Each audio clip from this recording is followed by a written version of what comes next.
WIIFTBP.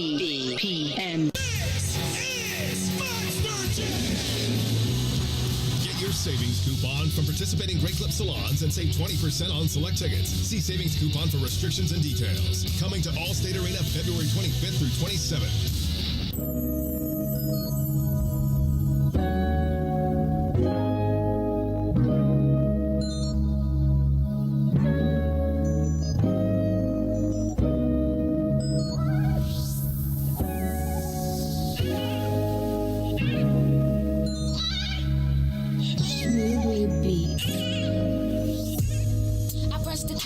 Keep calling me, give you some love and you want all of it.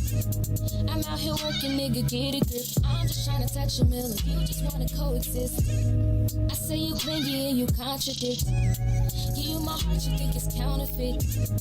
Give you my word and you won't trust in it. What's the point of loving me if you don't know what trust is? I need the ease you give now. Please don't back down on me. I know you've got the attention I need. Put your pride aside for me. Oh, 'cause I need that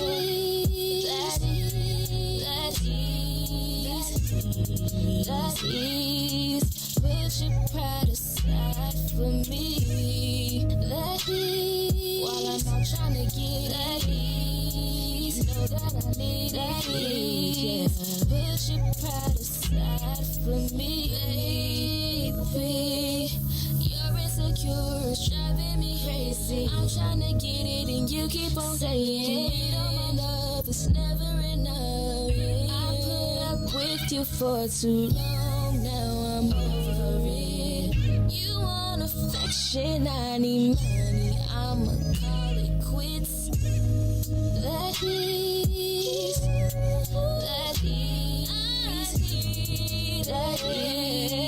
Put your pride aside for me. That is. Why am I trying to get it? Need it. That is. Put your pride aside for me. Put it aside. Put it aside. Put it aside. Put it aside. Put it aside. Put your pride aside. Put it aside.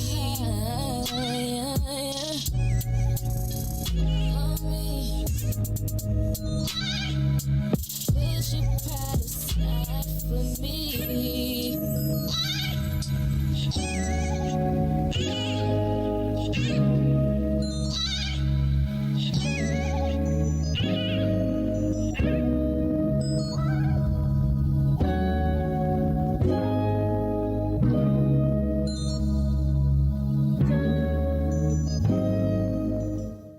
Listening to the most dangerous show in the morning. This is What's in It for the Black People Radio. Maze Jackson. Maze Jackson, the most vociferous advocate for black people in the world. For Ruthie Moore, for Todd Stroger, I am the host of the Maze Jackson Show, asking every single day, what's in it for the black people? And if you don't like it, you can still tell them Maze said, Mayor Lightfoot, man, we ain't accepting that.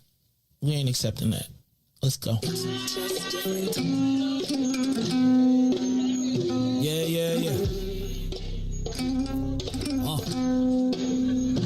Let's get down to business and go ahead and address the facts, man. Lightfoot seems more lesbian than black. Rahm Emanuel's another case. He was just as tired. 50 closed schools left much to be desired. Police had Anjanette naked on that body cam. They suppressed the footage so it couldn't touch a lot of hands. Reminds me of that 16 shots in that cover-up. Both of them similar, so I went and dug it up. George Floyd killed, a lot of riots happened in the town. Southside burned and they wouldn't let them bridges down. Grandmother sick, need a prescription and plus a couple groceries. You gon' have to travel just to get it now. COVID-19 out here shutting all the business down. Not enough SBA loans to even give around. So many failed businesses that you can put them in the pile. If you don't survive the pandemic, it's gonna sit you down. We sing, dance, play ball, entertain, and crack jokes. Government infested black neighborhoods with crack smoke. System that milked us so bad, we got lactose. Still trying to find out what's in it for us black folks. We sing, dance, play ball, entertain, and crack jokes. Government infested black neighborhoods with crack smoke. System that milked us so bad, we got lactose. Still trying to find out what's in it for us black folks. Shout out to Willie Wilson, hope one day you get to send it. We need some different players in the game to handle business. So many shady characters like Madigan and Blago. But when you really break it down, it's typical Chicago. City full of gangsters, it's what the land was built on. Same streets with hood legends, DNA get spilled on. Carjackers out here lurking, trying to get they steal on. Looking for a block to put them Hellcat wheels on. Let us give bogus appraisals a red line. Car crackers out here getting minimal fair time. And up the seal carry, I stay with the pipe. But Illinois gun laws giving minimal rights. Stay up on the swivel, make sure I'm moving tight. Check all of my mirrors when I pull up to the light. Pick my homie up from out of town, man, he caught a flight. He was hella nervous, told him, shorty, this a way of life. We sing, dance, play ball, entertain, and crack jokes. Government infested black neighborhoods with crack smoke. System that milked us so bad, we got lactose. Still trying to find out what's in it for us black folks. We sing, dance, play ball, entertain, and crack jokes. Government infested black neighborhoods with crack smoke. System that milked us so bad, we got lactose. Still trying to find out what's in it for us black folks.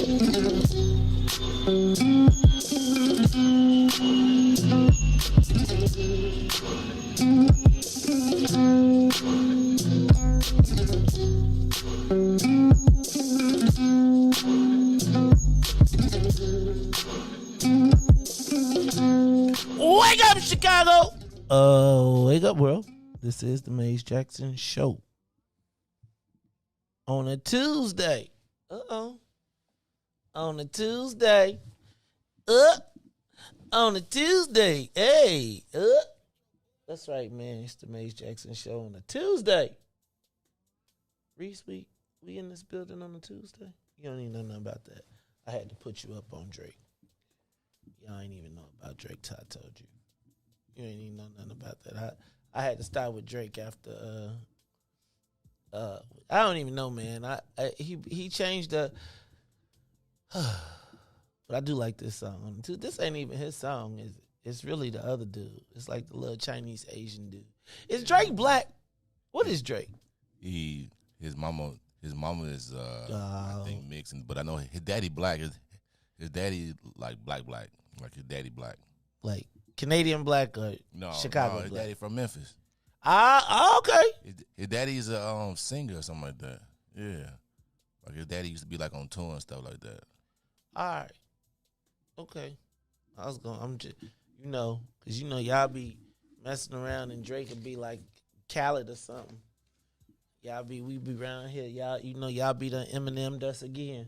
Talking something like DJ Khaled. Right. DJ Khaled. DJ Khaled is and he don't even let his kids mess with y'all.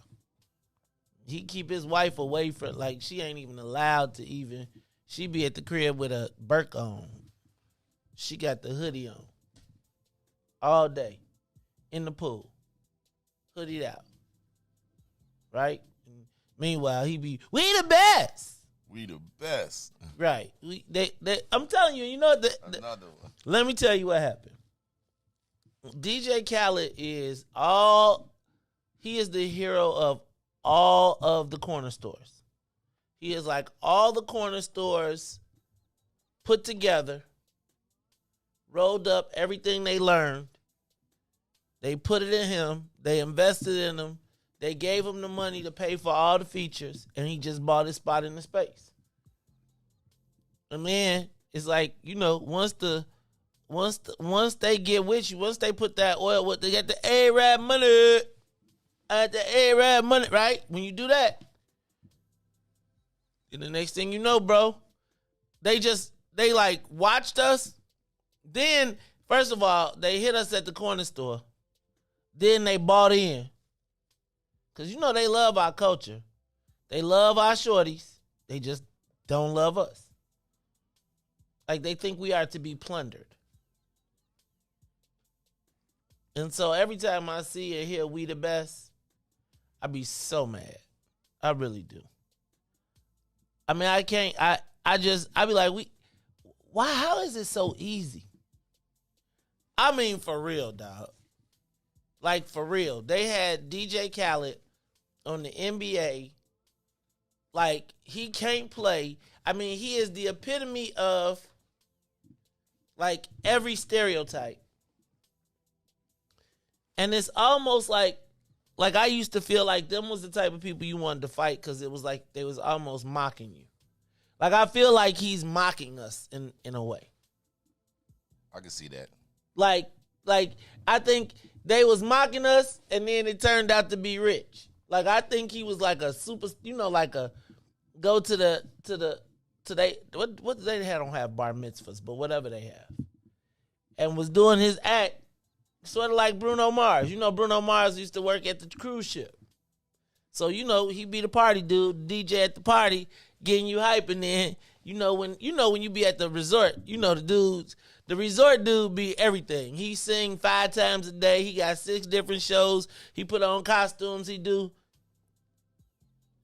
Right? I feel like Khaled did the same thing. I don't really know his history, but it's just like when Khaled is selling chicken wings on the south side of Chicago, on the west side of Chicago, no shade.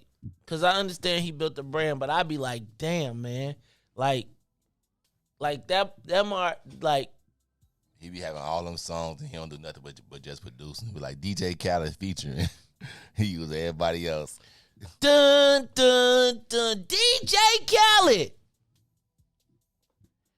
Hey, man. I mean, think about black people that made DJ Khaled bigger than Funkmaster Flex, bigger than Kid Capri, bigger than he gets more props than our own legends. Like to me, Ferris is bigger than DJ Khaled. And better.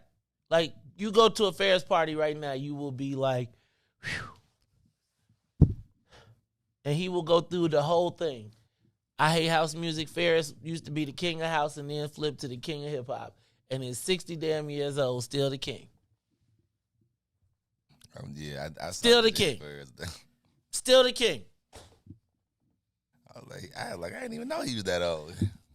Man, I mean, bro, Ferris was a star when I was in college, in high school. Really? Yes. Damn. Yes. You been out this long? Yes. And at the top of and it's the epitome of black don't crack. Joe, he's bigger than to me. Like, it's crazy to me to even think that. Yeah, Joe, that really irritates me. That's even worse than Eminem to me. Cause they straight come, man. Oh man, see, I can't even take it. Man. I don't even. How do we get here? Oh, cause old Slake, fake Drake on a Tuesday with the Chinese dude. The dude is not even. Cause I saw the video and I was like, I was on a Tuesday. I used to be like, that used to be my jam. Then I saw the video at the barbershop and I was like, wait. On a Tuesday is not even. And I don't mean no, it's just, I don't have no ill will. It's just like, dag, Joe. Yeah, man, that's how they selling now. You know, they can infiltrate us. You know, we let them in. You know, come on in, man. We can do this together. No, I don't even want to hear. I don't even want to hear you talking because you was talking about what's the basketball player. I don't even want to hear from you, Riis. See, Riis, there you go, trying to be fair. And then these see what happened. He got suspended for the remainder of the season. No, I'm talking about the basketball player. The white boy that you said was like, you can't, the Joker. What's his name? Either the Joker or Luka Doncic. That's who you was talking about. Luka Doncic. That ain't. Yeah. No, you was talking about Luka Doncic. I was like, he ain't the best, dog. Don't even want to hear. Nope. And you know what? At the All-Star game, just for the record, at the All-Star game, did y'all see Mike when he came out? And he went to Luka Doncic? What? Oh, I thought you were talking about that clip. That he went to Luka Doncic? Yeah. For what? To, like, talk to him like he walked past everybody else, and then, like, some other star said something to him, and he ain't even acknowledge him. He was talking to Luka. Well, that's just, of course, that's the white people's clip. The clip I saw was when he snuffed Isaiah Thomas. Like, it was like Isaiah Thomas was trying to talk to people, and he was like, hey, and they was like, hurry up. And then Mike came, and they was like, him and Magic was like, ah! Hey, man, Mike is still the greatest, though. You should have seen it. Like, they put Kobe up. They did all the guards. LeBron. No, Mike came out there, Joe. Mike is like, I'm still the king of this shit. I'm still the king of y'all. I'm the king of this. Like, if you needed, if you wanted to, like, I'm going to tell you what LeBron didn't want yesterday. I mean, for the All-Star game. I bet he didn't want his name called out anywhere close to Michael Jordan's. Hey, they play different positions. Hey, but that was the, and let me just say this. So if you want to talk about the GOAT, right though? Like, and he better claim GOAT power forward. That's what he better claim. Cause if you put it to the people, at the arena, Mike walked in that bad boy, it was like, was like, dog, they put Kobe's dead body up there and he couldn't touch Mike. Listen, man, you're right, but in the top 75 is Mike, then is LeBron. Yeah. As long as you got that right. Just as long as you got that right. And let me just, y'all bogus about them memes with Mike and Mary. Y'all bogus for that. Mike just got big hands. His hands just big, so when he mean for his waist, he can't help it that his fingers go. The man can palm a basketball. What you think he gonna do when he put his hands on your waist? Do you think Mary should have pulled his hand up? Or she was like, it's Mike, yo. Yeah, it's Mike. It's like Mike was looking like, I'm Mike, right? I know I know it's a lot of women out here. Please, no disrespect. But Mary was not having a problem. But Mike, hey man, Mike do got like a funny look to him, Joe. He got that, like, he need to stay shaved. Like and I don't know if his hair grows that quickly that there's people that can shave in the morning I mean, and they be by afternoon, they got a whole, cause something about when Mike be grinning with that, Mike be looking high. His eyes be red, and I be like, what kind, he got some, Mike probably got some high-tech cigars. Something's up with them cigars, right? And do you think Mike be smoking in the stadium? If he wanted to, I bet they won't say nothing to him. Oh, no, I think LeBron came in smoking one time. Ain't nobody saying nothing to Mike. You think Mike smoke all through your joint? He could walk out on this. He could have came out with a cigar lit. Hey, Mike, how you doing? Hey, Mike. You gonna tell him to put that out? You gonna tell him to put it out? Nigga, I'll put you Need out. an ashtray? There you go. So I thought you said no smoking, man. You bet what's wrong with you. What did you say? Nah. Like, who would be the person? You know it'd be a white dude, too. This guy thinks he's, hey, man, I'm the smoke patrol. Michael Jordan. Yeah, dog. Mike was the man, Joe. I still think y'all bogus for the Mary J. Blige memes, though. Like, y'all definitely, I mean, but Mike did look like Mike, you got to stay shaved, dog. I'm telling you. I mean, you are the world famous Michael Jordan, but something about some of them pictures with you with the little stubble and the little squinted eye. Mike, do you think Mike is Mike still in shape?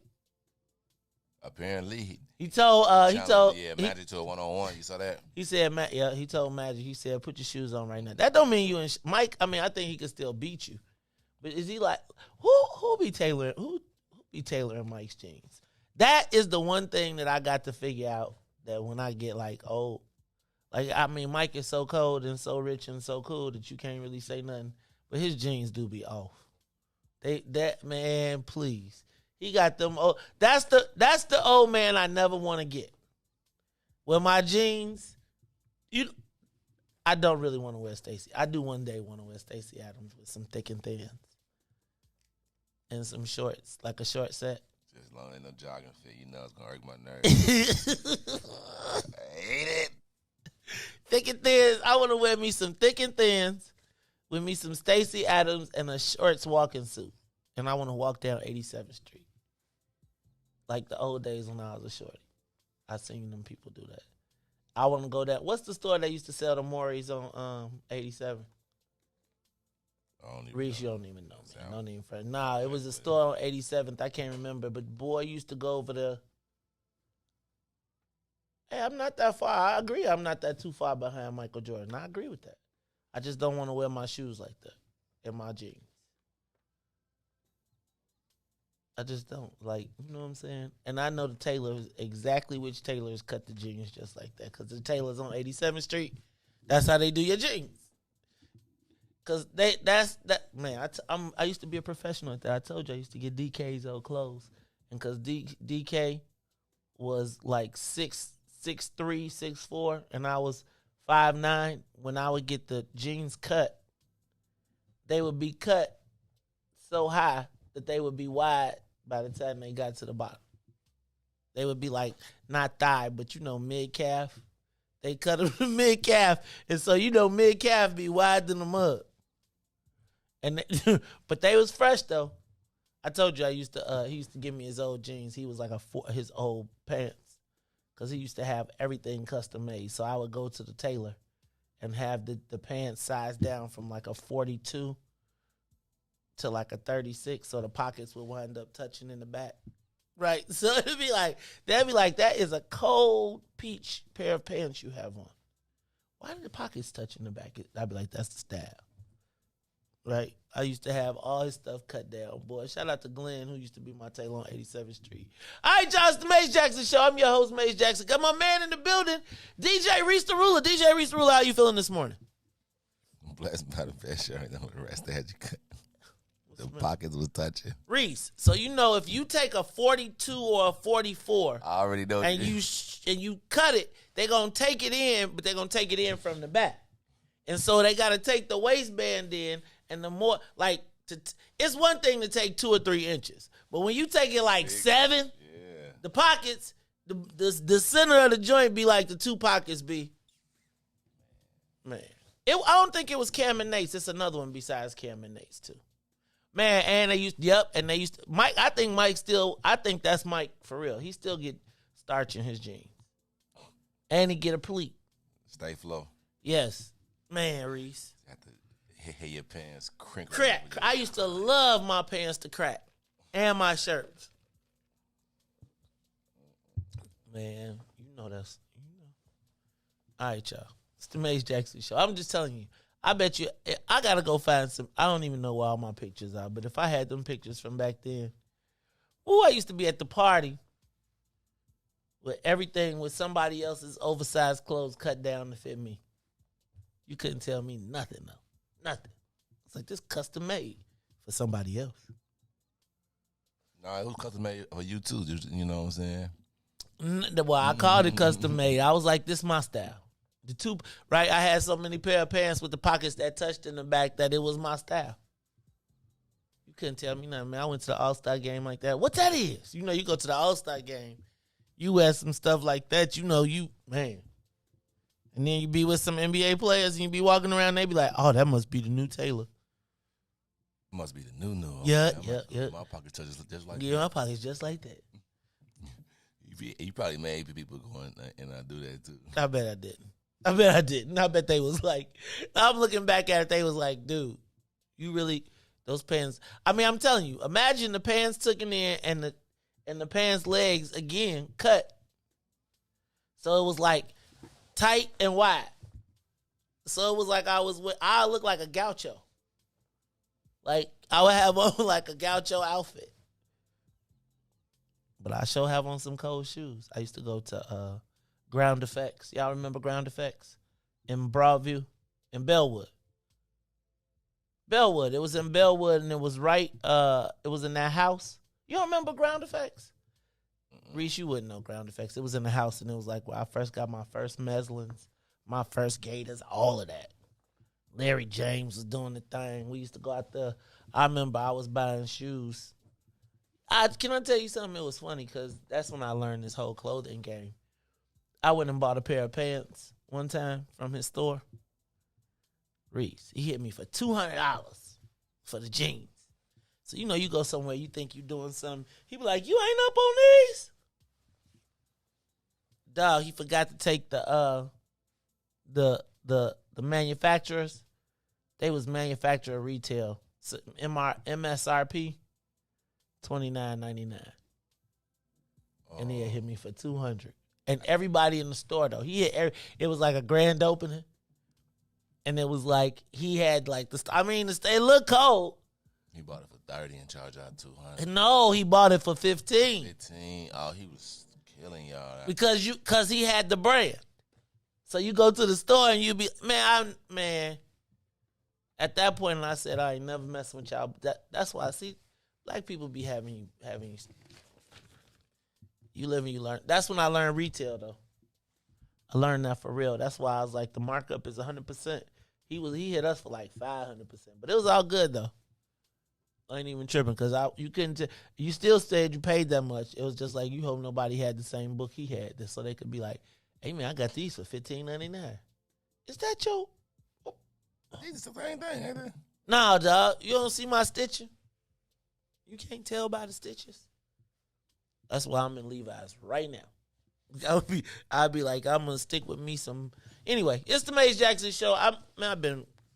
Riis, I already asked you how you was doing. Did we take the soul plane up? Let's get the soul plane up to 6,000 feet. I ain't been doing my thing. All right, y'all. It is the Maze Jackson Show. I'm your host, Maze Jackson. Just a little walk down memory lane. Riis, I don't know if you saw in the paper, they kind of hid this, but Eddie Johnson wants to get the mayor deposed. Apparently, Eddie Johnson and the young lady who he got caught up with want the mayor to testify. Riis, it seems as though the mayor, well, we're going to talk about it at 7 o'clock. Riis, what happens when your friends become your enemies? Your frenemies. And they got you, and like I was just thinking about the mayor, and she's got an election coming up, and how many frenemies she has. Friends, and I'm not talking about friends that are current, friends that became enemies. Riis, when you hear about what the mayor apparently said about the young lady who was sexually involved with Eddie Johnson, you probably won't be surprised. But I'm just going to say, like, dang, dog. I mean, her and Anjanette got a lot in common. That's all I could say. Matter of fact, you need to find the Anjanette Young piece. You need to find the part and get it to the part where it say, look, I know that judge.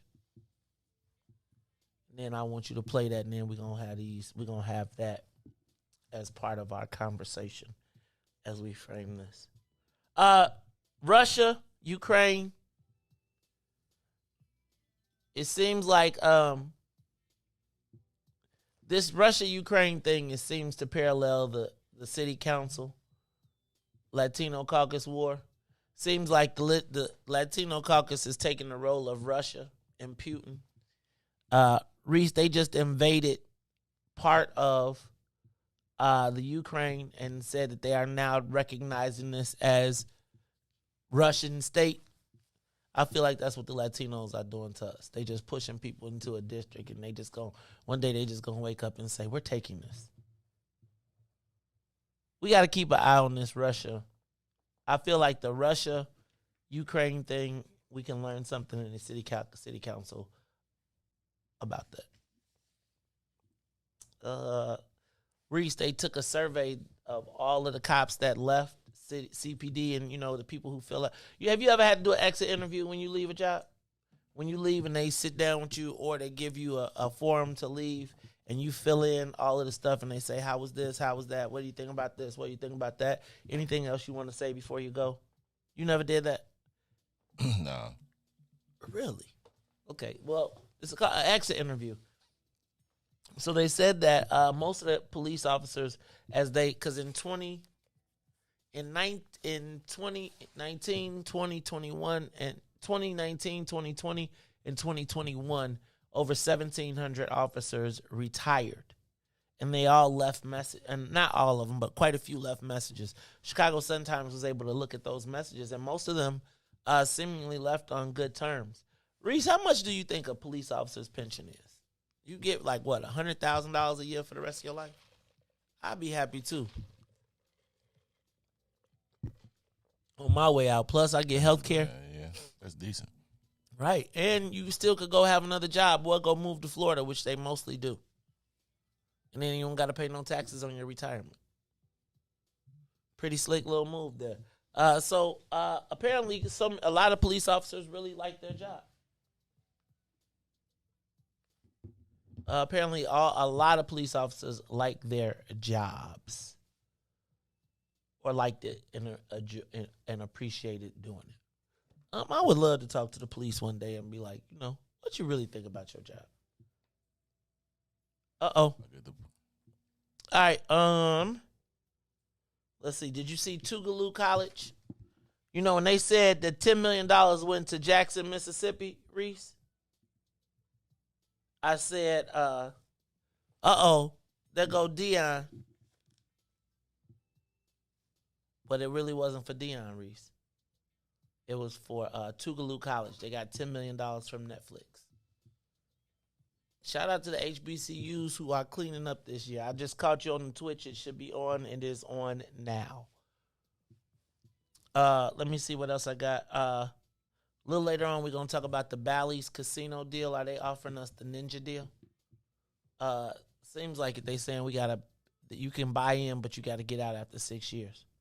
Finally, Riis, what in the Illinois basketball is happening when the white guys are predicted to win it all? They already whooped Simeon. They came within 1 point of beating Sierra Canyon.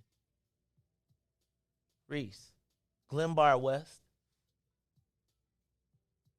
the most dominant team in basketball in Illinois, predicted to win the state. White guys? Like white guys.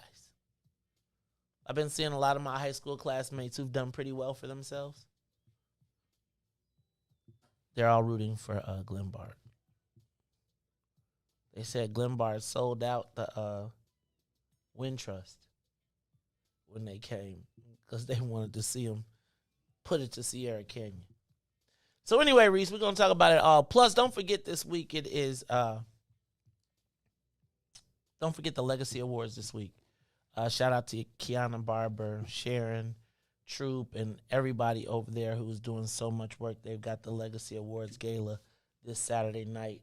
Don't forget the Power Conference on Thursday. I'll be speaking there as well. All right, y'all, it's the Mace Jackson Show. Let's take a quick break, and we'll be back after these messages. And welcome to Saints. Mace Jackson Show. We'll be back after this break.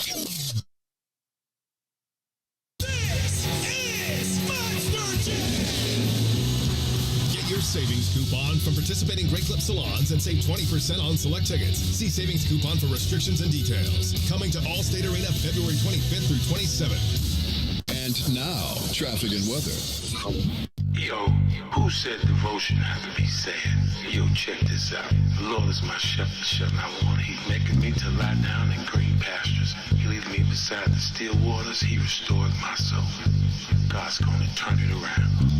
Come all the way with me.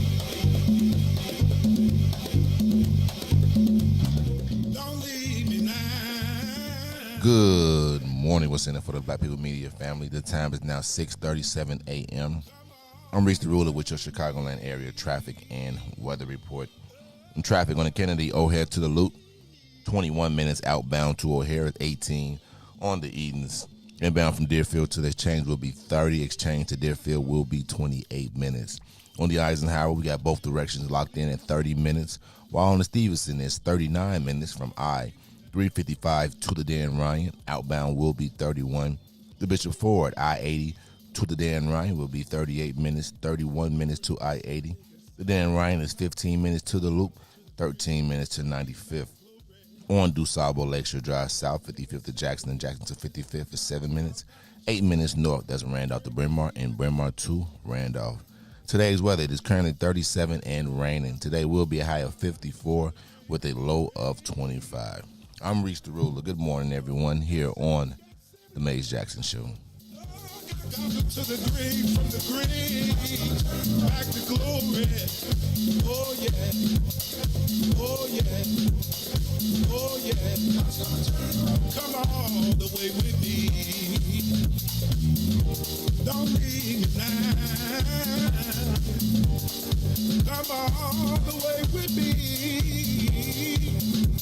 Oh, please.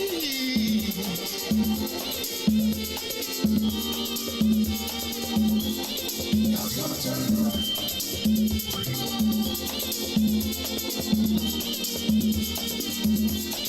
God's gonna turn it around.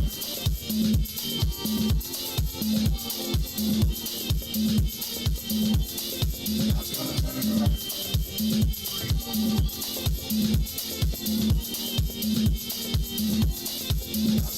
You are listening to the Mace Jackson Show. I'm your host, Mace Jackson. Got my man, DJ Riis the Ruler, and it is a little bit after 6:30. So you know what happens at 6:30 is when the Saints, we welcome the Saints from WBGX 1570 AM. That's right, they join us every weekday, Monday through Friday, 6:30 a.m. to 8 a.m. Now, y'all Saints, y'all stick with us now. If y'all, now I'm going to just tell you, we get down and dirty a little bit at 6 o'clock and go all the way to 9 o'clock because sometimes the sinners need just a little bit more. Can you turn up the volume? Sometimes you say the volume. You know what? Hold on. Don't you do nothing. I got you. I got you, Riis. You know what I forgot I could do?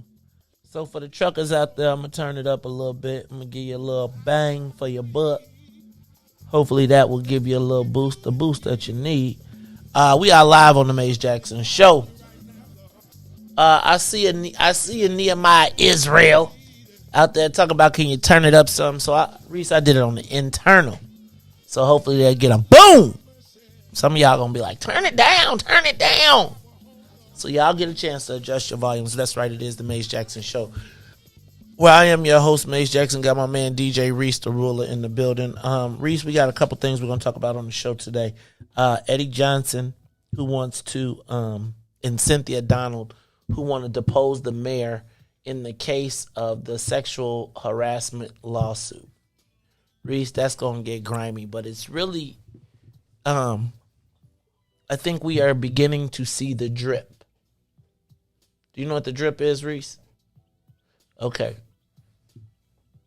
Well, I would thought, because you do week 304 Wednesday, I figured you might have known what the drip is.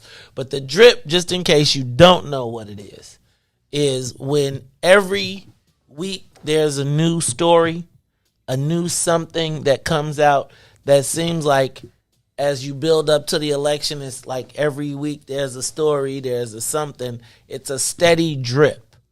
Drip, drip, drip. And everyone drip don't, how you see a drip up at the top and it be just one little ball and then it got to build up and then it fall.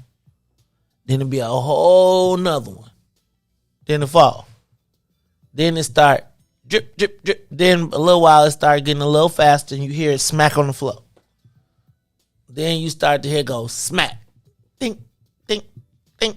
Then it starts. And then the next thing you know, you got a leak that's been building up. Because if it made it through, then it already done piled up. It done soaked through everything. So it's working its way all the way out. Then if you let it keep on dripping, Riis, the plaster start to come down and it fall.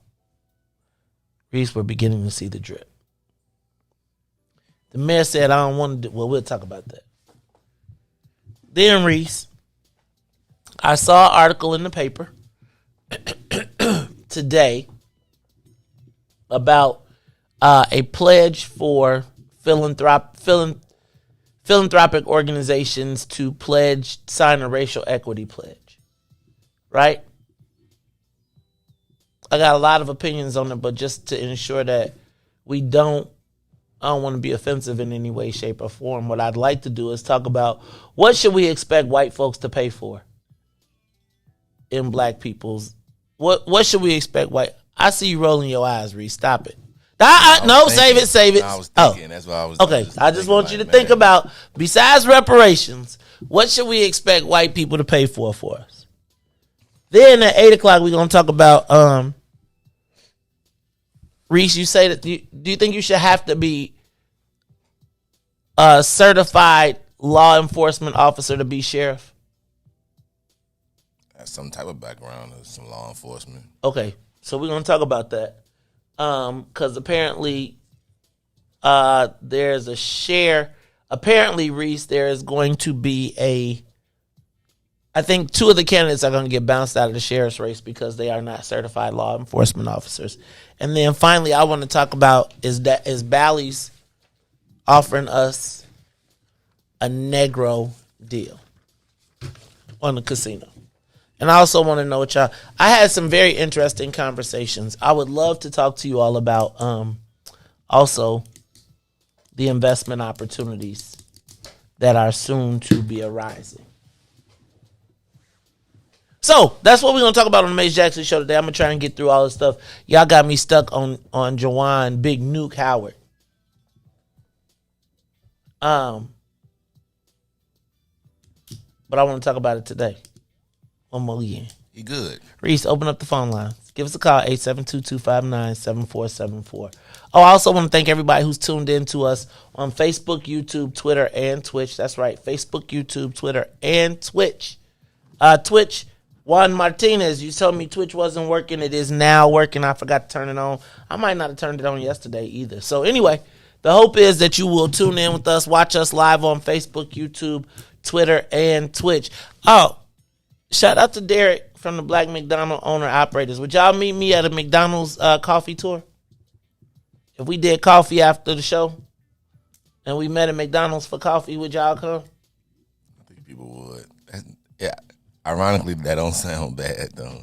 No, I'm saying we can go get us a nice coffee. We go to different, we go see our audience at different places. Oh, now you want to see Riis. Riis, you'll come now, huh?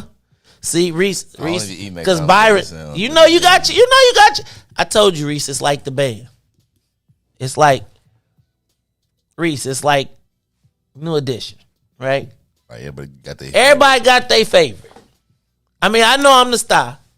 And everybody loves me, but they all realize they can't have me. So they be like, you know how you be like, all right, you know what? It's too many people over there. It's too many people over there. That's right. I gotta wade through too much stuff. So, right? You know how Jay be like, get a drummer son. No, really, ma. Get a drummer son. Right? So it's all good. Yeah, I think we should do a tour. Well, I'm just telling you, McDonald's talking about sponsoring it. So I know y'all was like, why y'all don't do a Sip and Savor tour? I'm happy to go to Sip and Savor and have coffee with you anytime. But McDonald's was talking about sponsor. Hey, man. Riis, we got some actually, and there's a lot of people who are, who don't, we got to get our app up. Because it's a lot of people who don't want to, that can't find the show. What are they looking for? Well, they like, they listen to it on the radio.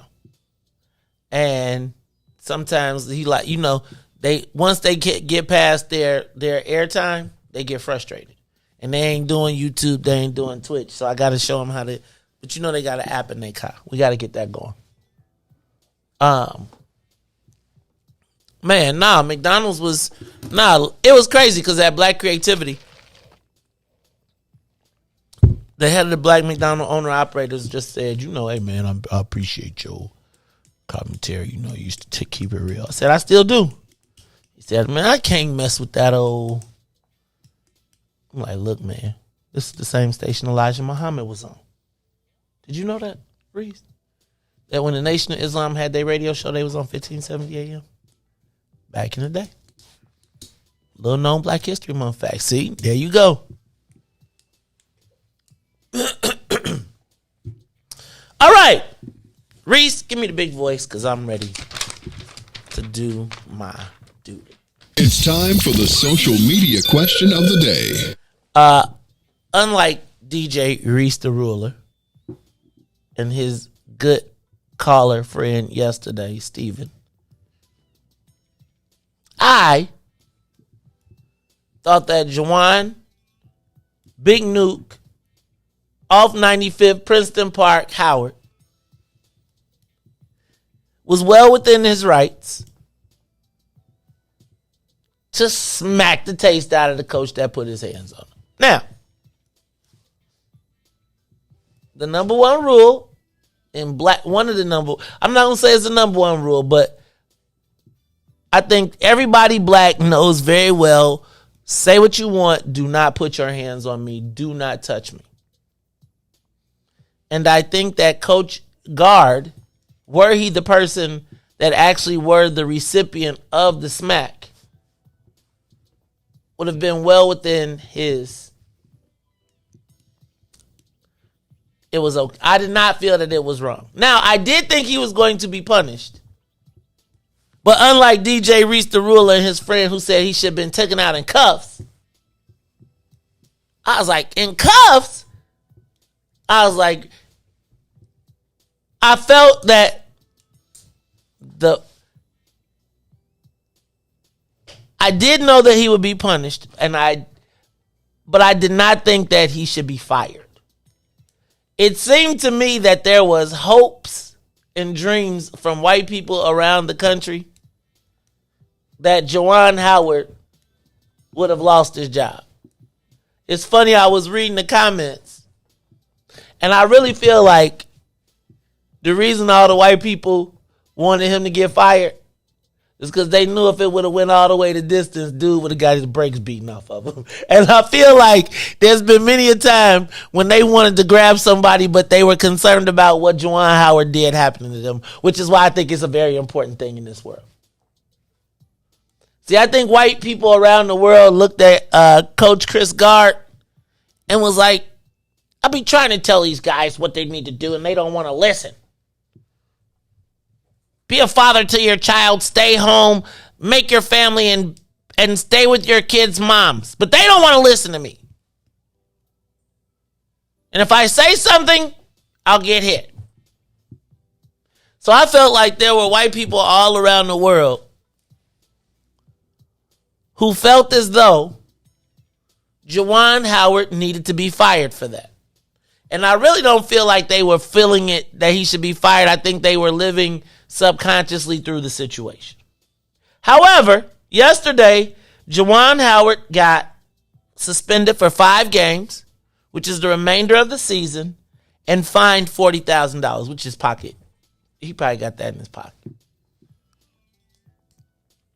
But the social media question of the day is, was the punishment appropriate for the offense? Was the punishment appropriate for the offense? I say yes. Is Michigan gonna make the tournament? They probably not. If they do, they probably make the NIT. Juwan can collect his thoughts, reset, and feel like I think everybody in the Big Ten learned today. On that day. Now, I also want to point out that that coach, assistant coach Greg Gard, who put his hands on Juwan Howard, also was fined $10,000 for violating the sportsmanlike conduct rule. So, all things considered, give us a call, 872-259-7474. 872-259-7474. Was the lesson worth it? And who learned more? Juwan? Or the next white guy who wants to try it? Give us a call, 872-259-7474. Riis, what are your thoughts on the punishment approach? Because I mean, you was like, he is the worst thing. The kids, he is not an example to our people. He's a head coach of college basketball. This is a travesty. I think, didn't y'all say y'all wanted to march down cuffs? No, I was like, dang, Riis. That's what he said, bro. Don't be nervous about the commenters. Look, y'all got him. Y'all had Riis mad yesterday. Riis left about to hit John's tire. I saw Riis yesterday dressed fresh. He still had an attitude, didn't want to talk. I was like, Riis, look at you all dressed fresh. He didn't even want to speak to me, y'all, cause you condone the happy day. You condone the happy slave commercial. Nah, I just think it was fitting. You know, that's exactly.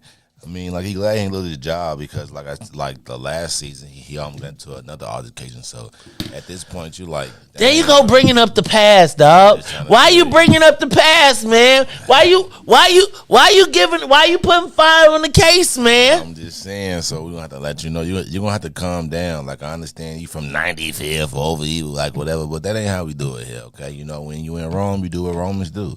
You know, so hey, this is not what we do here in Rome. You know, I do agree the dude should have never grabbed him. You know, I think the white man should have got a fine and a suspension. He got fined. Okay, well, he got 10 grand. Okay, well, you know, he should have for sure got if he didn't get suspended, he should have for sure got the same 40 because he actually initiated it by grabbing. He can't pay for it. But he a college basketball assistant coach.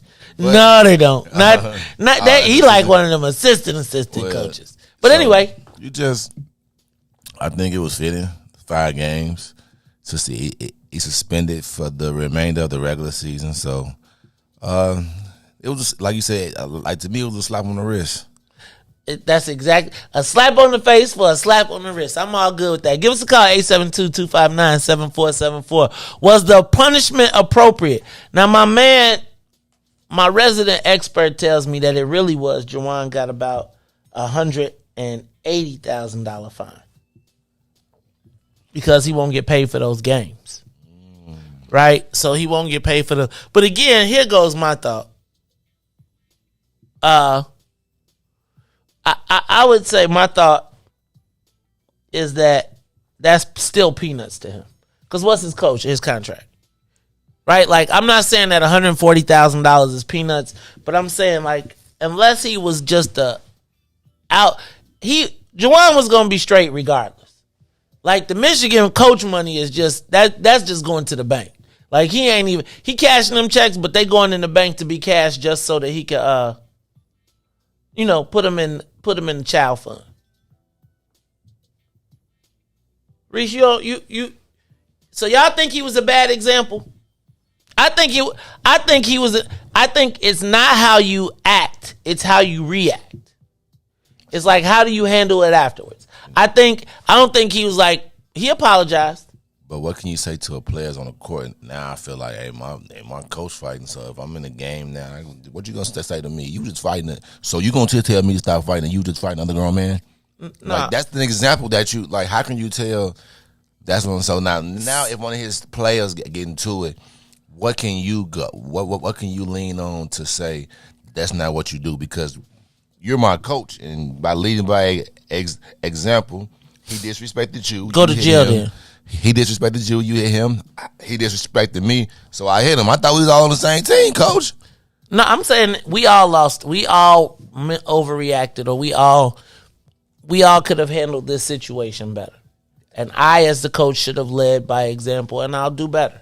I must tell you that my emotions got the best of me, and I'm always be at the forefront. That probably was not the way that I should have handled it, and I would hope that my actions, 300 games in my career, are an example of who I am. There are times when we all lose our temper. I was not the best example at that moment, but I think if you can be judged for your whole life in one moment, that's kind of crazy. Now, unless you pulled the trigger. I'm telling you, man, I hear you that, but I'm from Compton, bro. That's how we get down. Okay. Like you said, you from 95th. You see, that's why it's a double-edged sword. That's why when you put in a certain position, even though sometimes you gotta humble yourself, even though right, wrong, like I'm sure we'd all have been in instances where we'd have been right, but people act like we're wrong. It's all about like humbling yourself. I totally agree. He should never grab them, especially in the heat of the moment and all that. But you gotta learn how to hold your composure. And this happened like you was running down the court threatening another coach last year. So it's like, coach, every year you do something, it's like, how can you tell me to hold my composure and do something, and then every year you finna fight somebody last year, you done hit somebody this year, like, what you gonna tell me? I'm gonna tell you, still don't do it. I mean, I'm accepting and living through my consequences, right? And there are consequences. You're gonna tell me that it ain't unpenalized. It ain't that it ain't no consequences for me, because it is. It breaks my heart to not be on the field or on the court with y'all every day. Do you want to lose your opportunity? Look, I'm on the backside of mine, right? The reality is, a lot I try to tell my children is that I am not perfect. But I would ask that you would use me as the example to not take the long way around. So you can. And if you decide you want to lose 5 games a year, because that's the best part of me that you've chosen to take an example of, not the fact that I've been a great family man, not the fact that I have been an excellent coach, not the fact that I have worked my way through the process. But if you want to judge, if that's the part then I have done a terrible job. Not a terrible job. Then on that I failed you. But the reality is, the way I got to this point is having composure, and being in numerous situations. Man, I'm new to this situation. I've never had the responsibility of 5 young men who now are young, who I feel I have a level of responsibility, sort of like my father, son. I mean, I think there's a lot of ways you could take that. And I do have a lot of passion when it comes to you all. And if I do think something happens, I am going to speak up. Now, I did us all a disservice because I am now recognizing that I am not here for you for these last 5 games. And I'm learning a harder lesson than I learned with that slap. But I bet you next year won't nobody walk up on us. I mean, it's like we praise our guys for the same thing that we want to punish them for. And I'm not condoning what happened. But like my man say, if it was a white athletic director, they could have fired him. I'm thinking to myself,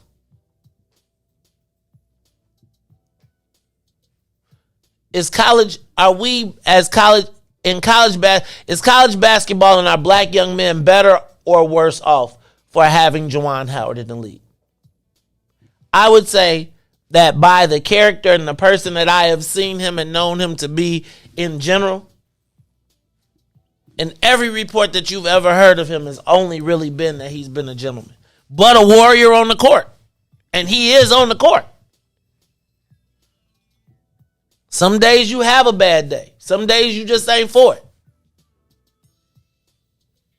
I don't know, man. I think it's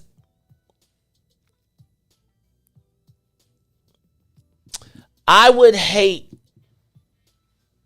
for anyone to be able to, for a person like Juwan Howard, who, and maybe I missed something.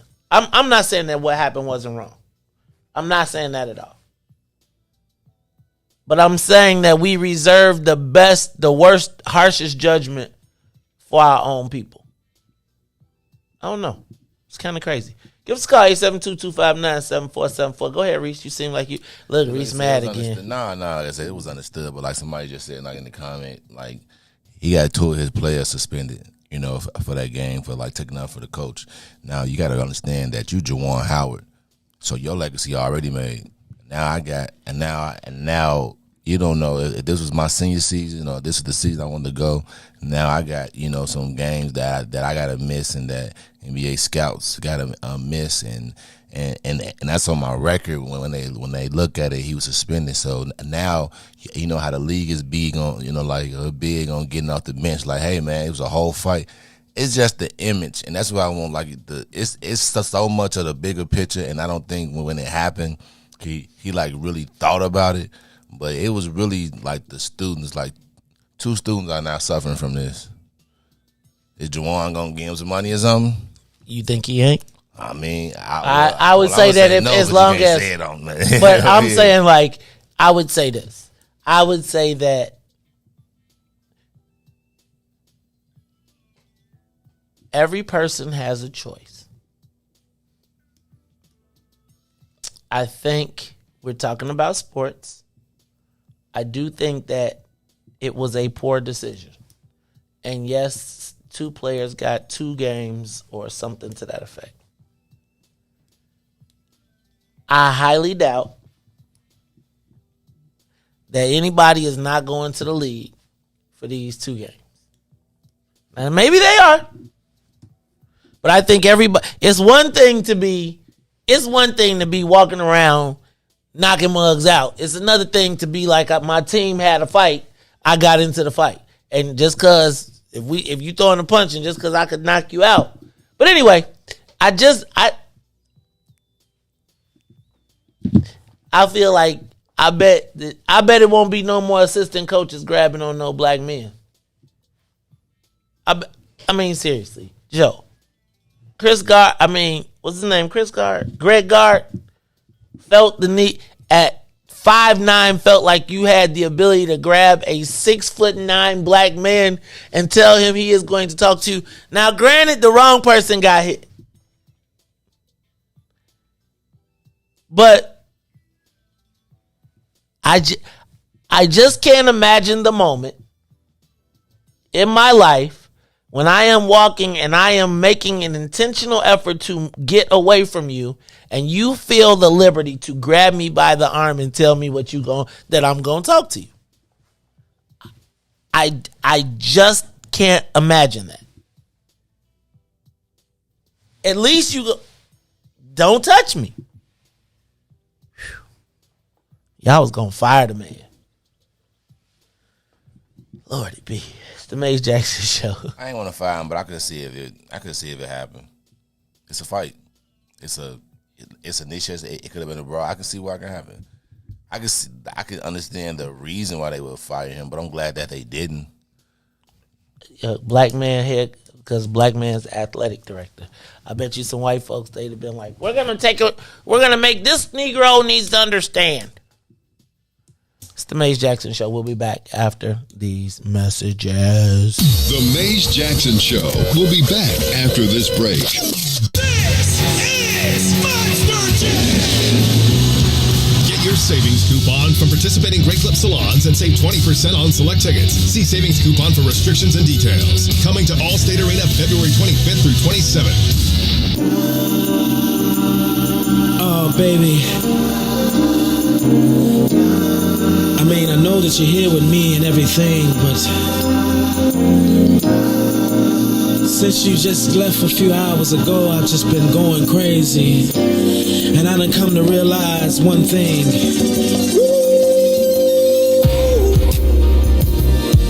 Oh, baby, I miss you.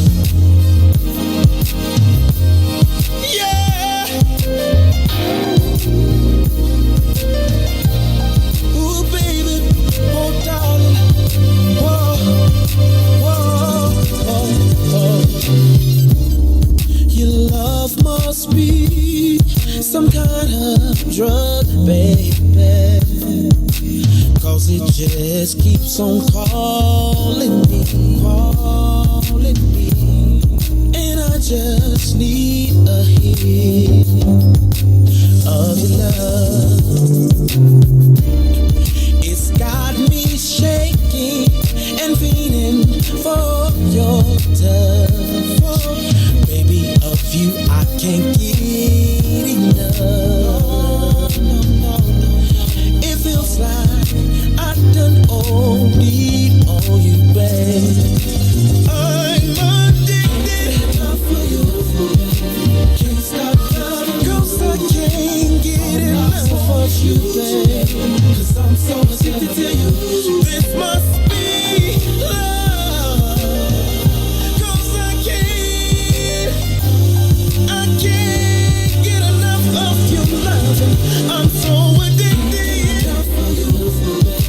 Can't stop. I need you right now, baby. 'Cause I'm so addicted to you. You're always on my mind, my mind, my mind, every day.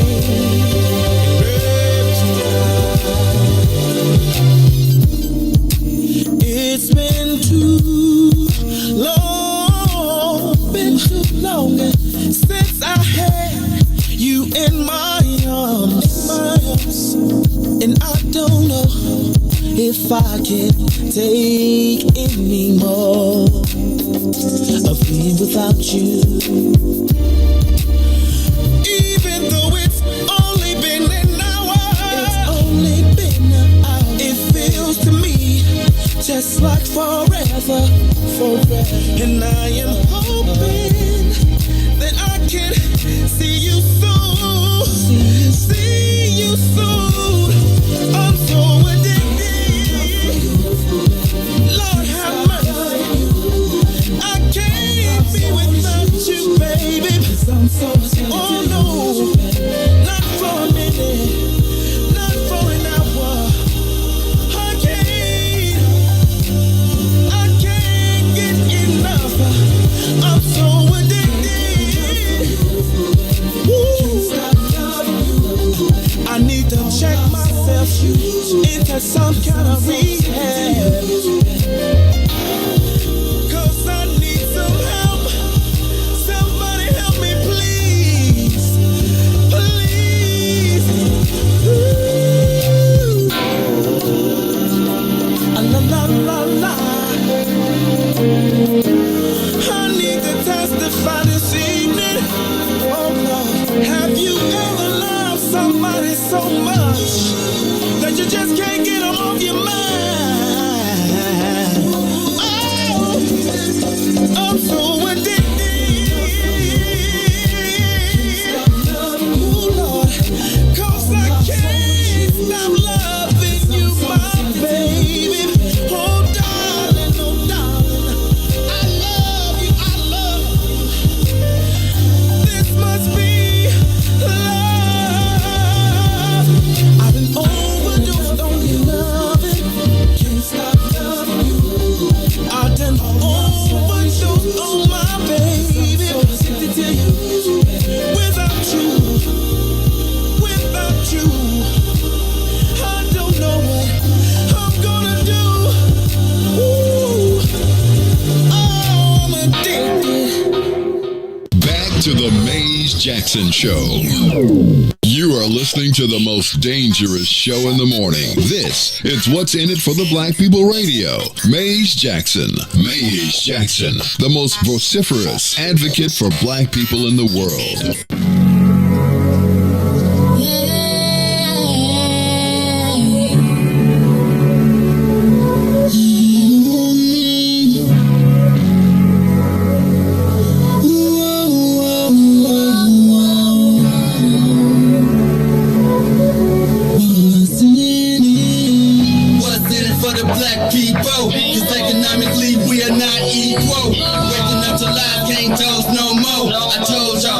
it's a dangerous show. Don't go to church if you ain't trying to help us. Don't even try to be around and can't protect us. We see the lies, not other politicians. We need money and no symbolism. It's Mace and Riis and Ruthie and Ty, explaining how we all come from God, giving us tools to beat the odds. If we united, our movement gon' stop. If they ain't trying to help us, they ain't trying to do nothing. We gotta do something, we gotta stop running. It's time to confront the problem. Really, you expect you oppressed, it's all wrong.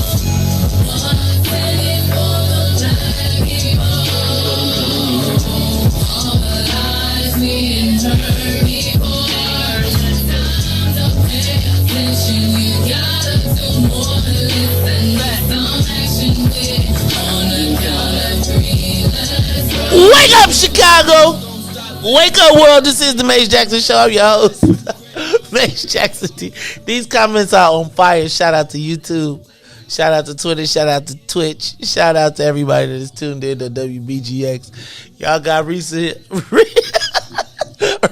the circle. Riis and this bad boy. Riis is in a corner boxing himself out the corner, right? Riis done backed up in the corner and like the only way y'all getting me, he taking everybody shot at a time, but he certainly got his back to the corner. It's like I figured it out though. I figured it out. It took me a while. I figured it out. What's up? And secretly, they just really glad that he hit a white person. Right, that's it, Riis. Because they get bullied at their job by that white man, and they don't want to say. That's what it's secretly Riis, is. the same I want way. everybody to go and slap your white boss today that's making you mad every day, and then come in and report back to the show. That's what it really is. Secretly, they just really glad that he hit a white man. Riis, I'm gonna Not tell looking you. at the broader picture. Riis, I get it now. I get it now. I'm glad because here's the lick. Well, yeah. Well, It's I'm very happy to hit a white few man. times in history that a black dude can slap a white dude on national TV and survive. And the penalty that he got, and I'm just saying, I understand everything else you're saying we about the applaud the kids. wrong thing. Riis, we're not applauding it. Come on, Jamal. Yes. Now back up, because reports coming from the sidelines say that. Hold on, let me just read this to you. Howard tried to keep it moving after the game, but the coach stopped him. That started an altercation, which led to Howard seeing another coach from the other team grab at his player. As a coach, you protect your kids, unprofessional or not. I salute you. Now we got to go back and watch the tape to see if that coach. Hey man, if you grab my boy, I'm in it, Riis. Riis, I'm not gonna let nobody grab. If somebody grab one of my kids that I'm responsible for, that same thing that you just, all that energy you had, same energy. My example is, let me tell you what my kids will know. Won't nobody put their hands on them. It's a consequence for that. Y'all tripping, man. Yeah, but I do think that there's secretly, like, you know who I would like to see, who really we want to see do exercise this? Somebody like LeBron James. Like, I want to see, like, LeBron James slap the taste out of, like, say, Adam Silver's mouth. And Adam Silver had to take it. Right? It's like if it was LeBron, like, 6 years ago, you know, and LeBron do it in, like, one of them silly ways. Where, like, you want to see LeBron just, like, come up and just palm the back of his head, but make it hurt and hard, right? And it's like, but you do it with the ha ha ha ha. You know, it's just a joke. But you know, I just slapped the taste out you, right? Riis, how many times on TV have you ever seen a black man just? I mean, they don't even write that in movies. Dancing to our own demise. Riis, don't be using my line. My Mace Jackson voice. Riis. Listen to us dance to our own demise. Go ahead, keep dancing. But Riis, I'm just saying though. Put some music Have on. you ever seen in a movie? When have you ever seen in a movie, even? Like a movie? Tell me in a movie where you've seen a black man have the ability to physically beat the dog taste out of where the white man don't win. The closest I remember is Rocky 1. So bad, man. I agree. I agree. This is what we. I agree. I'm just saying. We've been hurt. Reese, have you ever seen anywhere? Tell me on TV where you not where we slicked them, but we straight just slapped them down. Anywhere, Reese? Like they don't even. That's because it's you can't even write that in a movie, Reese. That's it. Like you can't even. They won't even approve a script like that. And for 5 games, like I bet you we could take up a donation for every black person that has you. Like I bet if you made a meme that said, "Have you ever wanted to do this to somebody at work? Somebody white at work?" And that's what. And I just told you, and that's what it is. Reese, I'm reading the comment. I'm really thinking like these people are 50. See, y'all are really talking about fighting and stuff like that. Like Reese, it's not even about fighting. See, Reese, it's not. It is greater. It is a bigger picture. Like man, Reese, we have watched. Think about this. We watched Walter Scott get shot in the back 6 times. Like, and people get less penalties than what Juwan got. Think about what happened in Ferguson,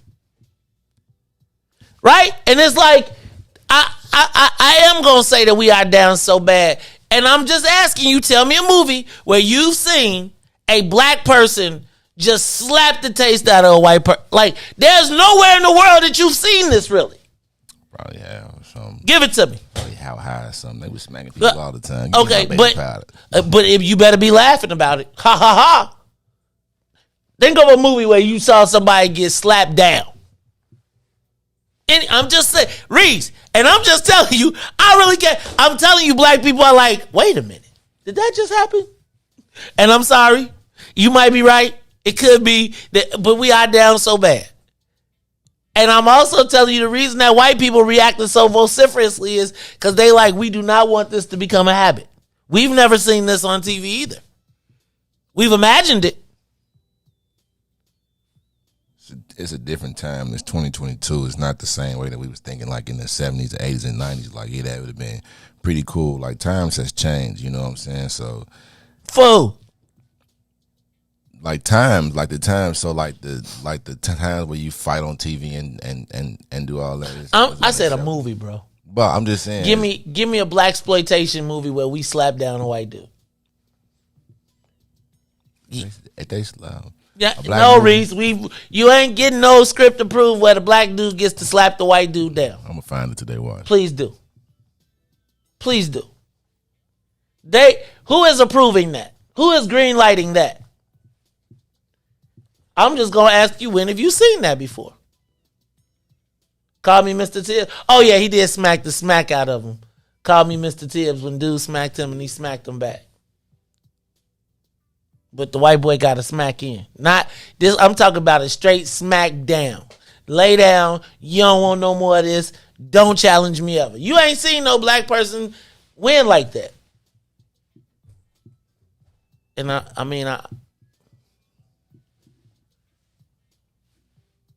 just saying. Look, he Googling. They call me Mr. Tibbs. That's all you got. I'm telling you. If it's one, though, as long as I need one. Right, but they call me. It ain't a smack. It was a smack and I'll smack you back. It wasn't a smack and lay that. What you gonna do?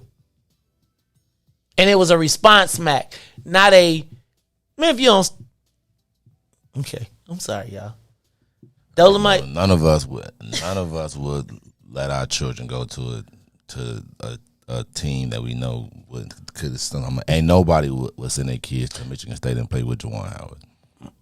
If you knew that Juwan Howard was that capable, like, man, this man had a brawl at, like, man, like, you would not. And he got a full right. You seen Michigan's recruiting class next year? Yeah, if he got picked up for that team, smack away. Yeah, smack away. You was defending one of your players? Smack away, coach. Smack away.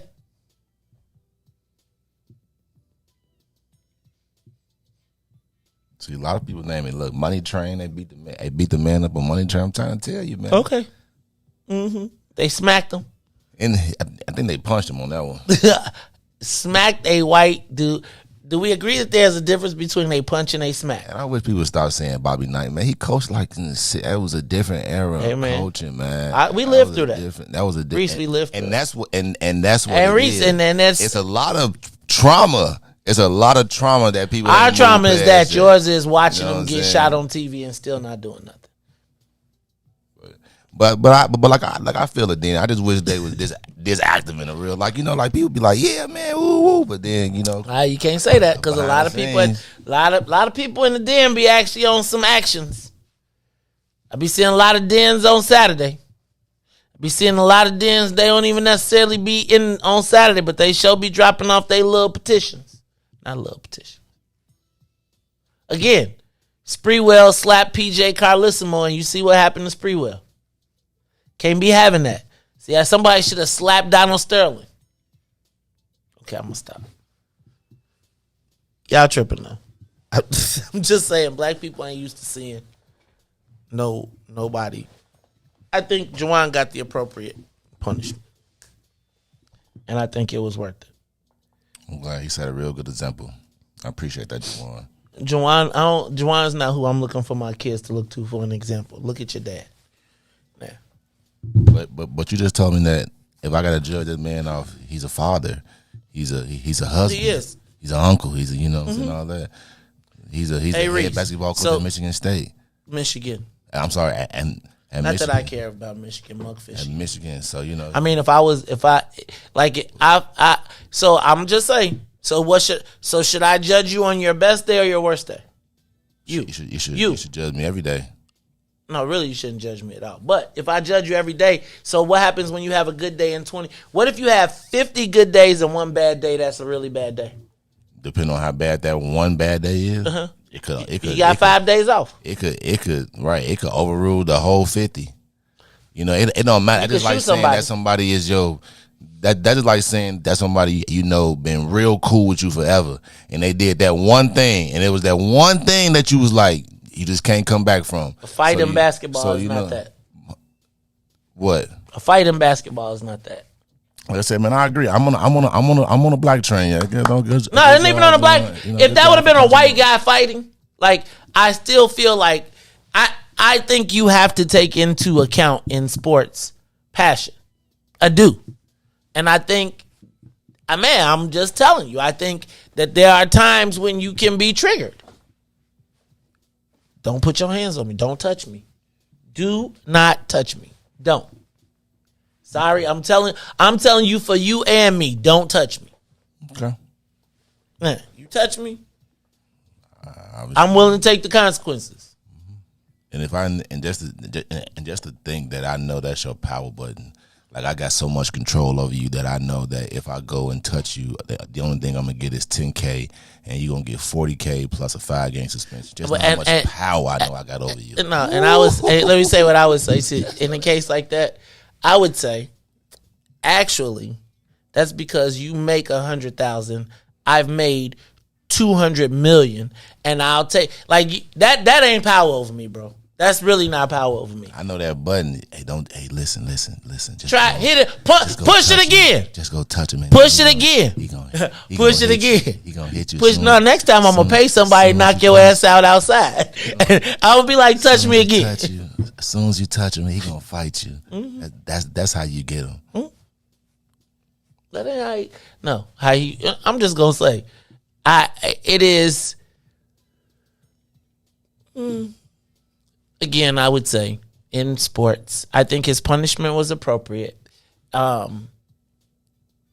think that we have seen there are way, way, way, way worse examples of character flaws in people. But I'm just say this. So we're clear. If you think that touching me if you want to know if touching me is a button, it is. If I tell you don't touch me, and you touch me, and you want to push a button, now I'm probably not going to react the same way as Juwan. But I will. You will learn not to touch me. Now, I probably ain't coming off the basketball court, so I'm going to be a little bit more thoughtful and a little bit more plotting. But if I told you don't touch me, you will learn not to touch me.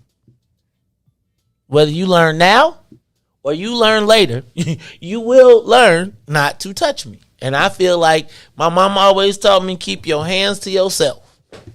And by keeping, just like you say, mind your own business, my mama said, keep your hands to yourself. And if you think that's a button, I think that's a button. I think it's a button for a lot of people. Don't touch me. It's the Mace Jackson Show. I wish, touch me? I asked you not to? Y'all own you. You don't own me. Y'all thought.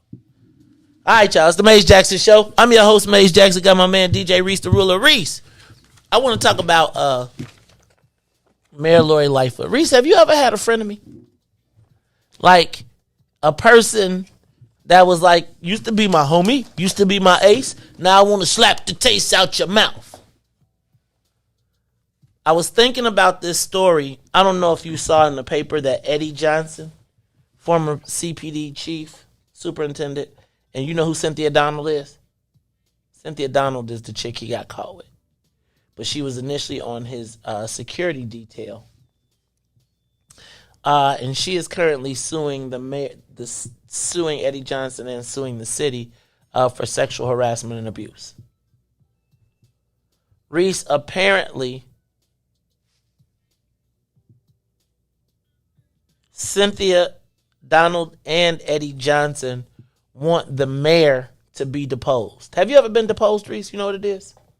So deposed and let me just see if I describe it. And Angela Kilpatrick, you my resident expert attorney. Let me make sure I get this right. A deposition is when the defense gets to call you in and ask you questions regarding the situation of what happened, circumstances. And it is not under oath. It is a voluntary practice where they can come in and ask you, you know, kind of all of the background information, et cetera, as they build the case. So, Riis, do you remember back? I don't think you was. You might have been with the. No, I don't even think you was with the station at the time. But I don't know if you remember. You remember how Eddie Johnson, like, you remember how he went out. You've been to Sirius Cafe, right? You been to Sirius? Okay, Riis. You go to Sirius Cafe, bro. Let me tell you. They pour like half a bottle per drink. So, you know, you get a tall glass of alcohol. They fill it all the way with alcohol. So Eddie Johnson had gone out with this Cynthia Donald, and this is the one that, you know, he got caught in the car with. But apparently, she was also part of his security detail initially, and she alleges that she was physically abused by Eddie Johnson, where she had oral sex, vaginal sex, touching, groping, and feeling. All, she alleges most of it occurred in his office at the CPD headquarters. I want to see that office. But anyway, she is asking, so apparently, Riis, there was a point when they found out about it and there were rumors floating around, and the mayor had a conversation with Eddie Johnson where it is alleged that she said she wanted that B word reassigned. And she said, I want that beeping beep to happen today. Do I need to insert what the beeps are? Do they make sense? She said, I want that beep reassigned. And I want that beeping beep done today. So the words begin with B. I want that B reassigned. I want that effing shiznits done today. In response to allegations that Eddie Johnson was having sexual relationships with the woman who was assigned to his security detail. Both Eddie Johnson and the alleged victim, Cynthia Donald, want the mayor to be deposed, which means, Riis, they want to get her on the stand and they want to ask her not on the stand, but they want to get a bunch of questions answered from her, where she has to sit in a room where her lawyer gets to ask, their lawyers get to ask her, did you say this? Did you do this? Did you say this? Did you do this? Did you say this? Did you do this? And Riis, I believe that this is the beginning of a slow drip. Why would the woman who is suing Eddie Johnson want to collaborate with Eddie Johnson to get the mayor deposed? It's really, Riis, because I think there's a lot more questions that they'd like to have the mayor answer on this situation, because it's apparent that she knew what was going on and protected the situation. As a matter of fact, it seems as though she may have known what happened or knew that there was an existing relationship that would be a subordinate and supervisory relationship, and she launched a cover-up.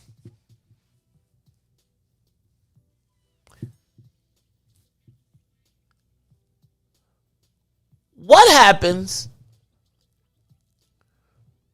when your friends become enemies and they know your dirt?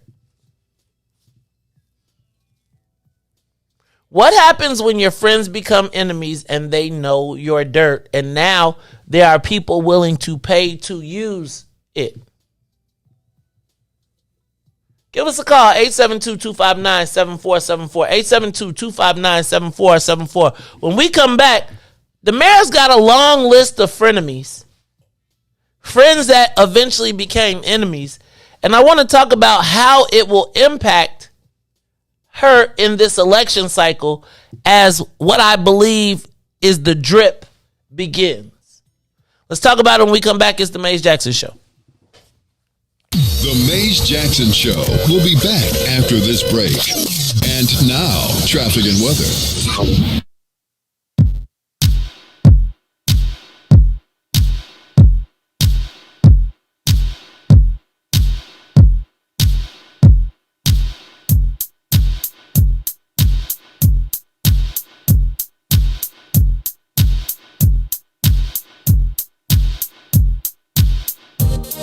Good morning. What's in it for the Black People Media family? Riis the Ruler here with your traffic and weather report.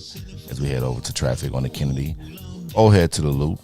It's now 45 minutes. Outbound to O'Hare will be 25. On the Edens, Deerfield to the Exchange is 53 minutes. Exchange to Deerfield will be 38. D. Eisenhower is Thorndale to the Loop, 1 hour. Back out to Thorndale, 46 minutes. While on the Stevenson, we have an hour and 15 from I-355 to the Dan Ryan and 48 minutes outbound. The Bishop Ford, I-80 to the Dan Ryan, 54 minutes, 37 minutes to I-80. The Dan Ryan is now 22 minutes to the Loop, but still 13 minutes to 95th. On DuSable Lakeshore Drive South, 55th to Jackson is 8 minutes. Jackson to 55th will be 7. On the north side of things, Randolph to Bryn Mawr 8, Bryn Mawr to Randolph 10 minutes. Today's weather, it is currently 37 and raining. Today will be a high of 54 with a low of 25. Expect showers throughout the day. I'm Riis the Ruler. Here's what's in it for the Black people. Steppers. For the black people, for the black people, for the black people, for the black people, for the black people, for the black people. What's in it for the black people? You know it. What's in it for the black people? Let's show it. What's in it for the black people? You know it. What's in it for the black people? Let's show it. For the black people, for the black people, for the black people, for the black people, for the black people, for the black people, for the black people, for the black people, for the black people, for the black people, for the black people, for the black people, for the black people, for the black people, for the black people, for the black people.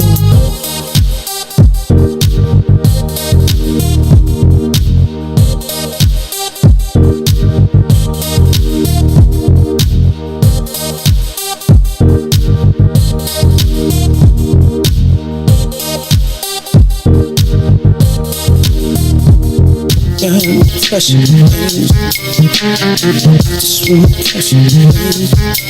man. Ideas, man. You don't have to find me. I'm walking right behind me. It's so clear to see that you wanna be free. You don't have to find me. I'm walking right behind you. You are listening to the Maze Jackson Show. I'm your host, Maze Jackson. Got my man. Dang, I like that how you did that right behind me, because I'm gonna tell you, somebody right behind the mayor. The mayor knew what was going on. It was sneaky stuff going on in City Hall. But I'm going to say this, not in City Hall.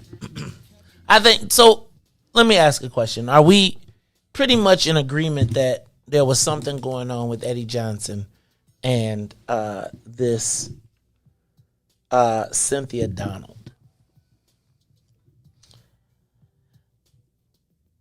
I think this story... The challenge with this story is that if you remember when the mayor terminated Eddie Johnson, she talked about how terrible of a person was, and you know that how he had embarrassed his family, et cetera, et cetera, et cetera.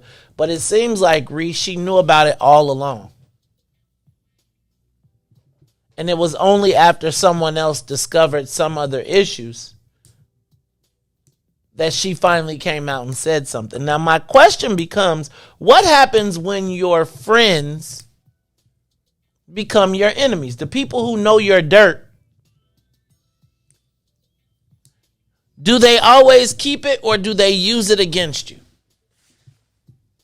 And my question is with this, because I feel like there's a certain point of people, Riis, that they, well, let's back up.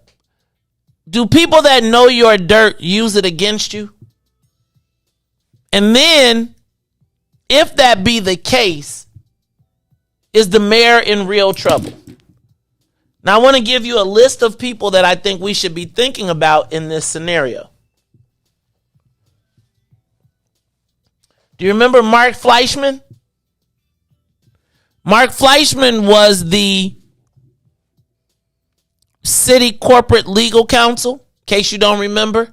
It's the guy that the mayor that got fired after suing to protect Anjanette, suing to stop Anjanette Young from being able to get a settlement with the city. Riis, you remember, I think I told you about this. You got that clip when the mayor talked about, well, let's back up. You can save it for now. Get it together, but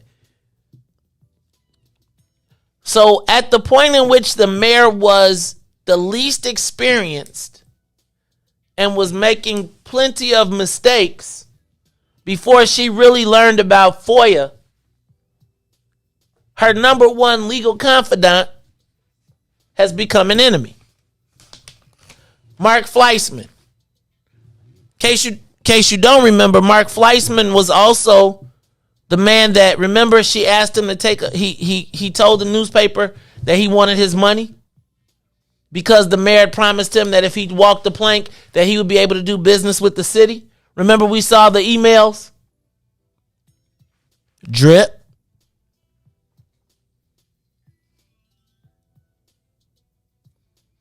Joe Ferguson, former city inspector general. Person she tried to block and eventually let go, that started out as her friend. They were former U.S. attorneys together. By the time he left, he was the person who told us that she lied completely about Anjanette Young. Has not been able to fill that position. Drip, drip, drip. Eddie Johnson,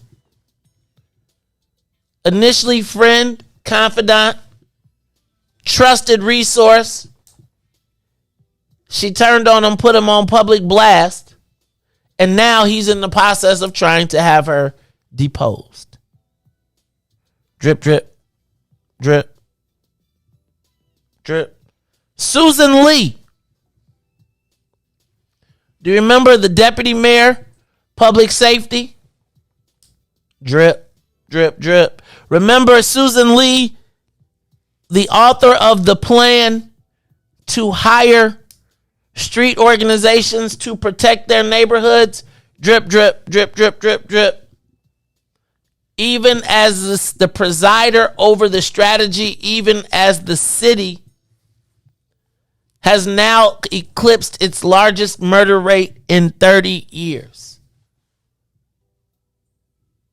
Not to mention Shannon Andrews, not to mention a countless score of aldermen, businessmen, and people that she has publicly dissed and shamed.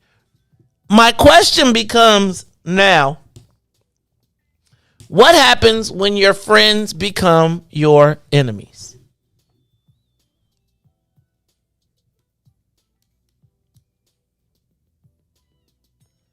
And then my question is, who are the mayor's friends or allies? And can she come back?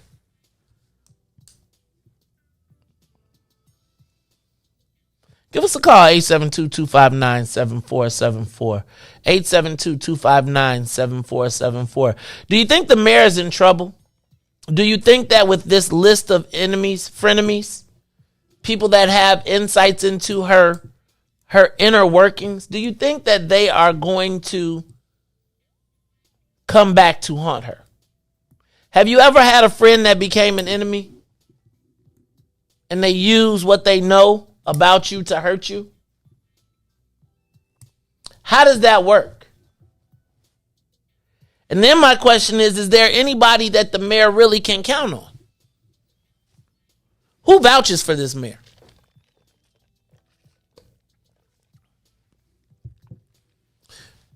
Riis, pull up that clip of Anjanette Young, and I really want to get to the part where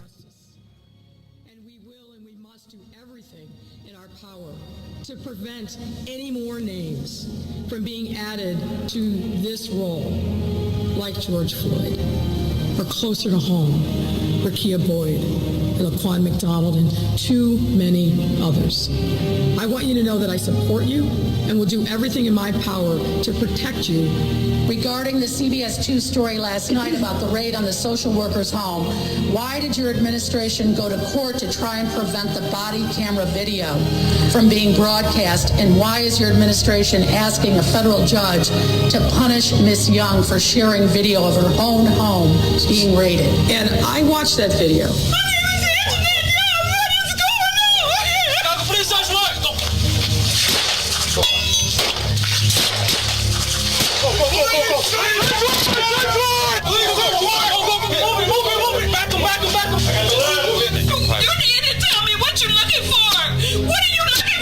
Now, this case was litigated in federal court. The federal judge put in place an order. There's allegations that she has violated that. A federal judge put rules in place. It's for that judge to determine whether or not that was appropriate. I'm not going to sit here and second guess a federal judge or how the information related to that matter was handled. That's for that judge who I know and is very competent and I'm sure will be fair in assessing. Oh my God, this cannot. Now I want you to hear what the mayor's response, that was the mayor's response in knowing what happened to Anjanette Young after we found out that she had this tape, the seat, after we found out that she had seen the tape. Riis, do you think it's possible that the mayor could have said, after finding out that Cynthia Donald was in an illicit relationship with then Superintendent Eddie Johnson, that she wanted that be reassigned and that she wanted that effing done today?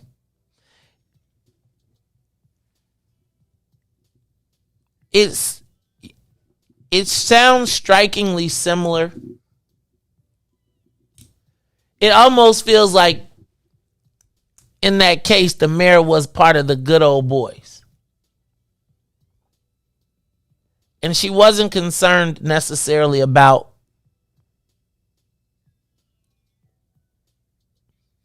the woman. Like if you were Eddie Johnson back then, that's the response you want from the mayor, correct? right? Like if somebody call you up and be like, yo, you got problems. This chick is over here acting up, and the mayor comes to you and says, look, I want that B reassigned, and I want that effing S done today.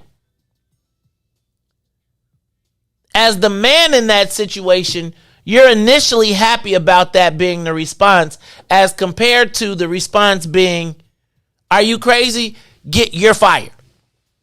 It seems as though the mayor was on the side of Eddie Johnson initially.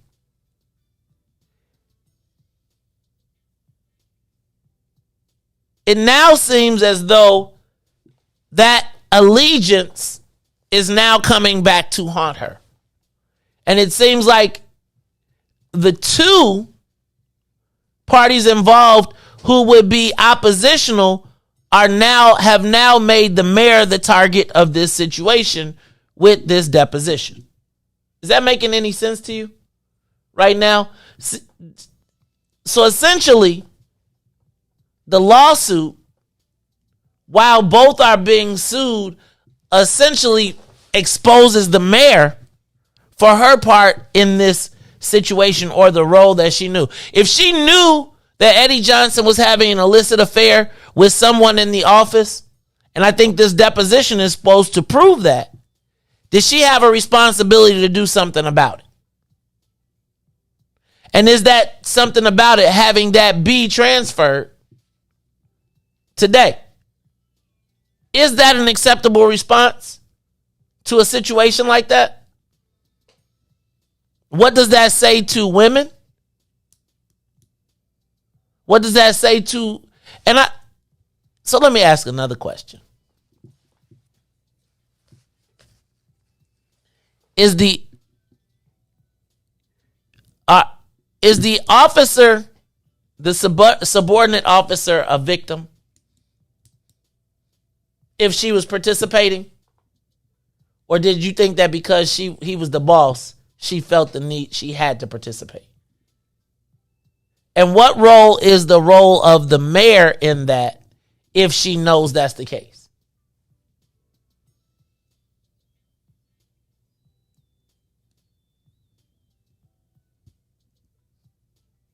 I'm curious to know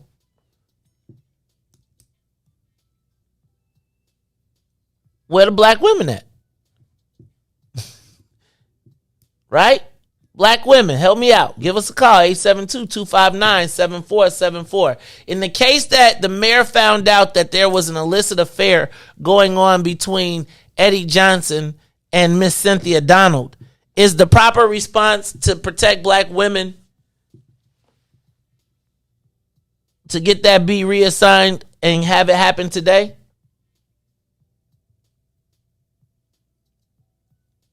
I think this becomes was she a victim? Or is it only now because it is public record? So I see y'all saying his wife was a cop too. I think that's the part when the mayor was like, you got personal situations. But I want to understand, what role does the black woman have? It seems like there's not really a time when the black woman is actually protected in this space. Not by the parties involved. And it was only after being exposed by other police officers that there was actually action taken. What happens when those people that were on your team are now testifying against you? I think the mayor's got some troubles, y'all. I think that when you look at the combination of Mark Fleischman, her former legal counsel, I think when you look at Joe Ferguson, I think when you look at Eddie Johnson and you look at Susan Lee, I think that what we're going to be seeing very shortly is a continuous flow of stories that will be flowing from these variety of people. And my question becomes, really, what role? What did the mayor know?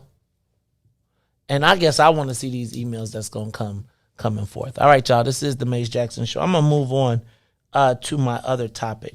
Riis, I saw a story in the paper today about black organizations asking white philanthropic organizations to sign a racial equity pledge. Oh, we got callers. Let's go to the calls. Before we move on, we'll talk to the callers. Callers, you're on the Maze Jackson Show. What's up, caller? Good morning. This is Katie. How are you? Hey, Katie. How you doing? I'm doing fine. Wait. Ain't you supposed to be ain't you supposed to be? Don't you supposed to have a burqa on or something? Ain't you supposed to be in the sand? Yeah, Friday. Oh, Friday. Okay. Well, you travel safe, and you let me get them sheets before you leave. I'm gonna stop by and get them. All right. Talk to me. What's going on? Well, thank you. Well, this has been very interesting. I'm trying to figure out the timeline of everything, as far as when the mayor found out that he was messing around. Well, what happened when he was found in the car? This was after he was found out he was messing around. No, this was before. This was all before. So she had already had this information and knew. And part of the reason she was so upset with him was because she had already known. And that it continued. So, yeah. The mayor has made a lot of mistakes, and that makes me think that do we want to let somebody run our city that hasn't had any experience in politics? Because she just made a lot of mistakes. But as far as Johnson goes, with this lady, I think that she could have wiggled her way out the situation if she saw that she has a lot of responsibility, but the superintendent has even more responsibility. But still, she could have wiggled her way out the situation if she saw that it was heading down this line. The man is married. Why are you messing around this man? Why you let yourself get so close to this man? And I just don't think it was forced. Oh. I just don't think it was forced. I don't think it was forced either. I don't think it was forced. But I guess there's always. I mean, we've seen story after story after story of CEOs or bosses who have lost their entire pensions for having consensual relationships with people in the office. So I think it. Yeah, look what's going on. Go ahead. Look what's going on in CNN. Top people had to resign because they were messing around, and McDonald's too. So McDonald's too. Yeah. And these were people who had known each other for years. It's really crazy. I guess my question though is right now, when does the mayor really look out for black women? I'm still waiting. waiting. Right. Yeah. That's well. She should have. I guess my question is, she should have. Remember at the meeting the other day, though, Lindsay, and we was getting fussed at, not much love to Zaviola. She was saying how that we got to be careful of what we allow to happen. And I guess my question is, with the mayor, when she doesn't look out for us, when are we supposed to get her back? Hey, Katie, thank you for calling. I appreciate you. All right, that's the Maze Jackson Show on that topic. We're going to move on. Riis, I saw a story in the paper today about asking white philanthropic organizations to sign a racial equity pledge. And I think that is a good thing to do. I think everybody has their lane and is doing what they feel is the best way forward for our community. And I think through this George Floyd era, and we're going into an election cycle, it's going to be a great opportunity for people to garner additional funding. But the question I was asking was really about what should we expect white people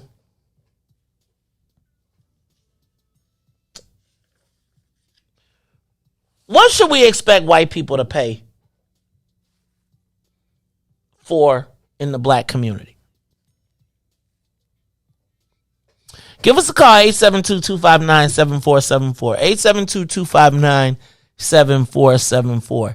Should we have an expectation of white folks to invest in black in projects and programs that will liberate black people?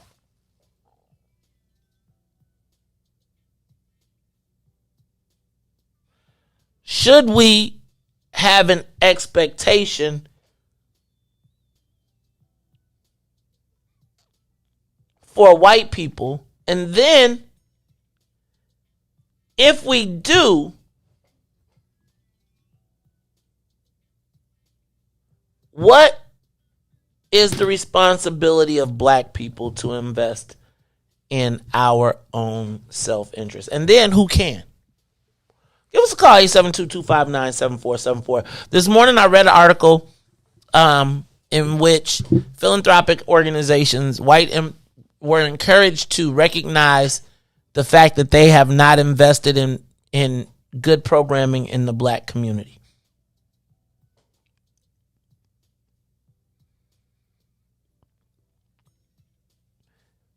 I tend to believe that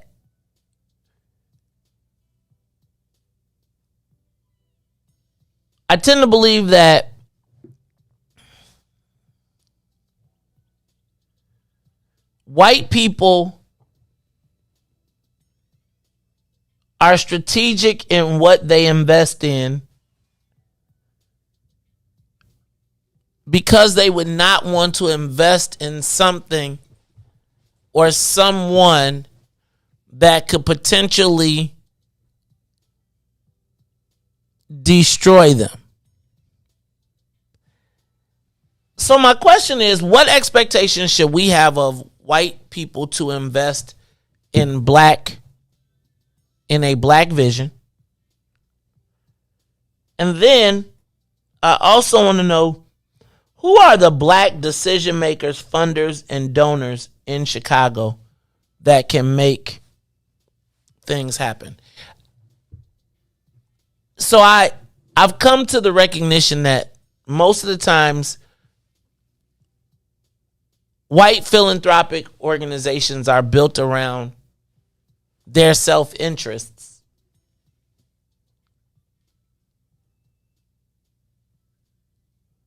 Or a cause that is near and dear to the heart of someone with money. I don't think that it's a random give. And let me back up. So should we have expectations of white people to invest in our community?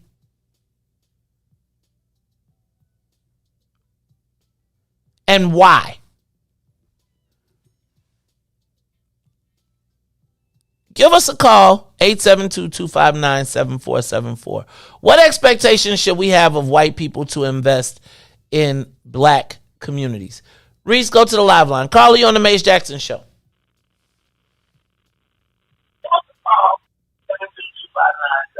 Hello? Caller? Hello. Good morning. Good morning. Turn that radio down in the back. Okay, thank you. Give me 1 moment. I'll do that. No worries. Okay. My comment is we should expect. My name is Yvonne. I spoke with you last week, and your show is interesting. I just stumbled upon you over the pandemic. I think that we should expect the people in power to help the people who are less fortunate. The Bible says that there will always be the poor among us. So whoever is in power, be it white or our black brothers and sisters who have been able to elevate, or the person with knowledge and ability to train and assist, or the person who's able to mentor a person or a group who's less fortunate, there will always be the poor among us. So we should expect the whole level above us to help the people beneath us. And I like to comment on what a black woman thinks about what happened with the mayor and the police chief superintendent situation. I think that what she should have done was, yes, she should have had the female officer removed and reassigned. She should not have used those words, but she should have had the lady reassigned. You don't want to fire her. And she should have went further and completed the levels of investigation. She shouldn't have stopped there. She should have continued to investigate the situation and been totally transparent about it, and apply herself as the mayor and correct it. If it meant reassigning the police superintendent, she should have done that. If it meant demoting him or firing him, she should have done that. She should have taken it to the point of resolution, and I don't think she did that. But yes, she should have reassigned her, but she should not have used that language because she is that lady, meaning I'm a black woman, you're a black woman, she's a black woman. That's not the language we should use to talk about each other. And that's my comment. Thank you for your comment. I appreciate it. So if I'm white, just to take her point of view, white people got plenty of white poor people to help. Right? Should we have an expectation from white folks to participate in our liberation? Right? And why do white people fund black issues? So they can have a say in black decisions? Give us a call, 872-259-7474. Riis, go to the live line. Caller, what should we expect from white people? What should we expect white people to pay for in the black community? Yeah, can you hear me? I can. All right, yeah, my name is Vaughn. I personally believe that we shouldn't have an expectation. And the reason why is they have a history, white philanthropic organizations, quote unquote, have a history of co-opting black movements. Whether it's the NAACP, Rainbow Push, Urban League, et cetera, et cetera. And when they come in and they hijack these movements, because that's what they're doing, they put their own interest in, and they dilute our interest, and they bring people in who I think maybe we can call them handpicked players, handpicked Negroes. They bring them in. Hello? Yeah, I'm sorry. Yeah, they bring people. Yeah, they bring these people in, and they end up working against our interests as a community. So I don't think we should have expectations. So I want to go back to a conversation you had last week when you were talking about, and this might be a crazy example, when you were talking about versus, and you were talking about how black people didn't want to invest in a $3 product. Sometimes these organizations that are doing work, whether it's political organizations, I'm talking about black organizations, they're doing work like maybe in criminal justice, just organizing. They don't ask for a lot of money. And a lot of times we don't want to donate, but we have the money to donate to these organizations. And at times we just don't.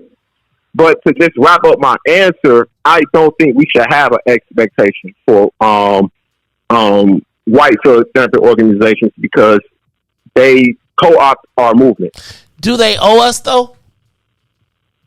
Do they owe us for years of not investing in black community organizations, or is it our responsibility to invest in ourselves?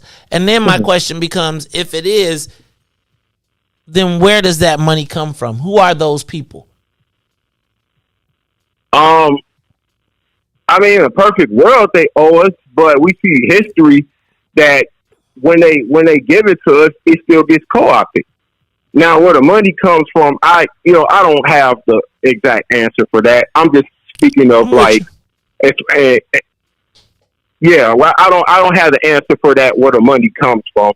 I'm just speaking on the people that, we could, as a community, we do have money to donate to these orgs or to donate to these projects.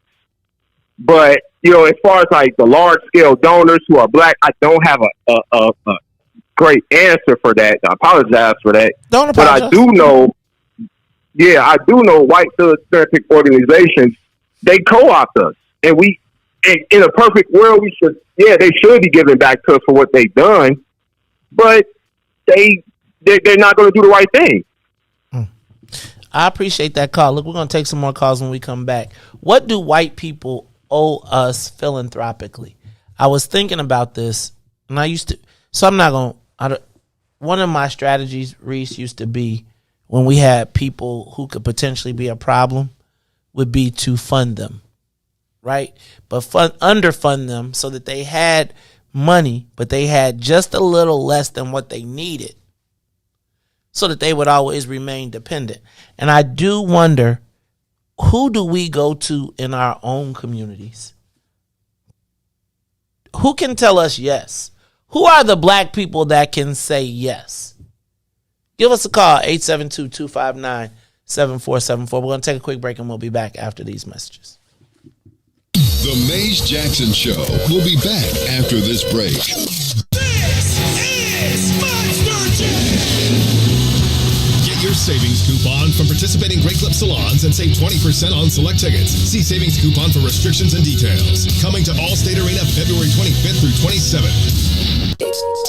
Today, the Biden administration is releasing what it calls a new strategy to fight domestic terrorism. Following a 100-day review, federal officials are now laying out a new plan hoping to deter, detect, and prosecute domestic terror. They went to the Capitol waving their flags and looking for smoke. He was out there looking for justice. They was over there looking for votes. Ashley Babbitt was with him and told all the people that nothing could stop us. She climbed through the Capitol window, breached security, and called her shot, bro.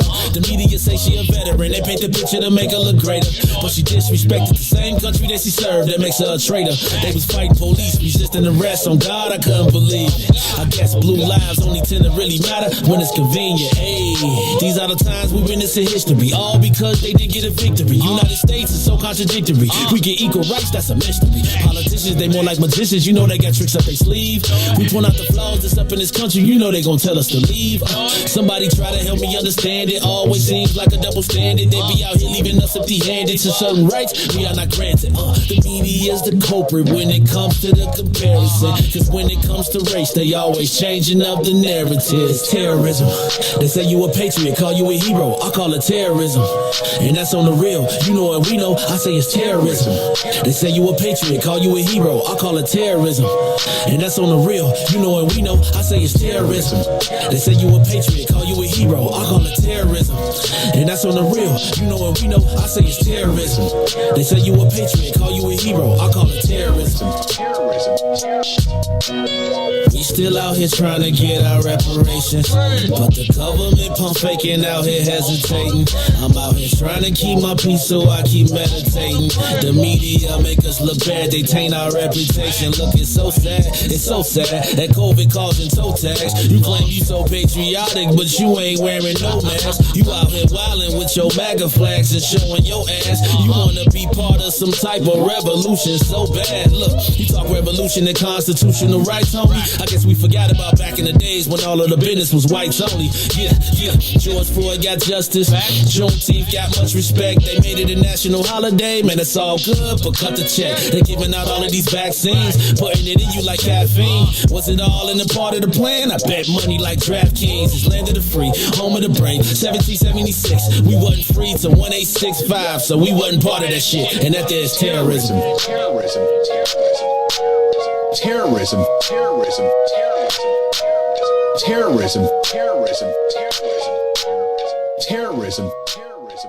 Back to the Maze Jackson Show. You are listening to the most dangerous show in the morning. This is What's in It for the Black People Radio. Maze Jackson, the most vociferous advocate for black people in the world. For Ruthie Moore, for Todd Stroger, I am the host of the Maze Jackson Show, asking every single day, what's in it for the black people? And if you don't like it, you can still tell them Maze said, Mayor Lightfoot, man, we ain't accepting that. We ain't accepting that. Let's go. Yeah. Let's get down to business and go ahead and address the facts, man. Lightfoot seems more lesbian than black. Rahm Emanuel's another case. He was just as tired. 50 closed schools left much to be desired. Police had Anjanette naked on that body cam. They suppressed the footage so it couldn't touch a lot of hands. Reminds me of that 16 shots in that cover up. Both of them similar, so I went and dug it up. George Floyd killed, a lot of riots happened in the town. Southside burned and they wouldn't let them bridges down. Grandmother sick, need a prescription and plus a couple groceries. You gon' have to travel just to get it now. COVID-19 out here shutting all the business down. Not enough SBA loans to even give around. So many failed businesses that you can put them in the pile. If you don't survive the pandemic, it's gon' sit you down. We sing, dance, play ball, entertain, and crack jokes. Government infested black neighborhoods with crack smoke. System that milked us so bad, we got lactose. Still trying to find out what's in it for us black folks. We sing, dance, play ball, entertain, and crack jokes. Government infested black neighborhoods with crack smoke. System that milked us so bad, we got lactose. Still trying to find out what's in it for us black folks. Shout out to Willie Wilson, hope one day you get to Senate. We need some different players in the game to handle business. So many shady characters like Madigan and Blotto. But when you really break it down, it's typical Chicago. City full of gangsters, it's what the land was built on. Same streets with hood legends, DNA gets spilled on. Carjackers out here lurking, trying to get they steal on. Looking for a block to put them Hellcat wheels on. Let this give bogus appraisals a red line. Car crackers out here getting minimal fair time. And I'm concealed carry, I stay with the pipe. But Illinois gun laws giving minimal rights. Stay up on the swivel, make sure I'm moving tight. Check all of my mirrors when I pull up to the light. Pick my homie up from out of town, man, he caught a flight. He was hella nervous, told him, shorty, this is a way of life. We sing, dance, play ball, entertain, and crack jokes. Government infested black neighborhoods with crack smoke. System that milked us so bad, we got lactose. Still trying to find out what's in it for us black folks. We sing, dance, play ball, entertain, and crack jokes. Government infested black neighborhoods with crack smoke. System that milked us so bad, we got lactose. Still trying to find out what's in it for us black folks.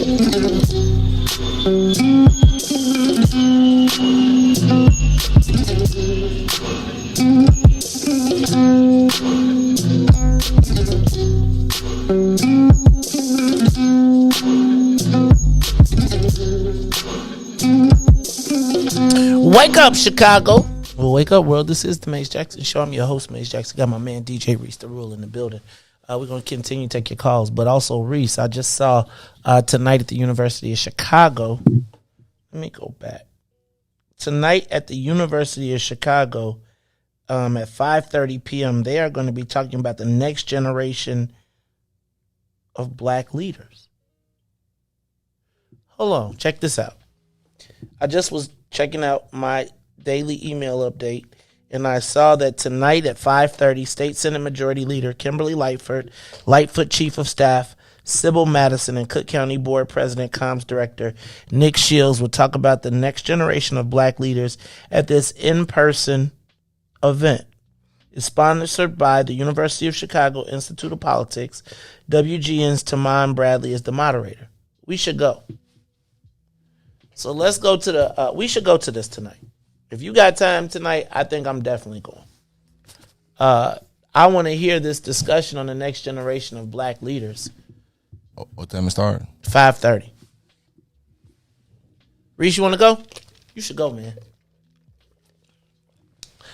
All right, so all y'all that be talking that smack, I don't want to go by myself. So I'm going to post the link on my page, and we need to register. But we should go check that out. I would love to hear the discussion about the next generation of black leaders being held at the University of Chicago. And who are the next generation of black leaders that they are discussing? Because this goes back to my point of Riis. Who should black people expect to help us? Right? And it's funny to me that the University of Chicago is sponsoring the forum on the next generation of black leaders, because I want to know what happened to this generation of black leaders.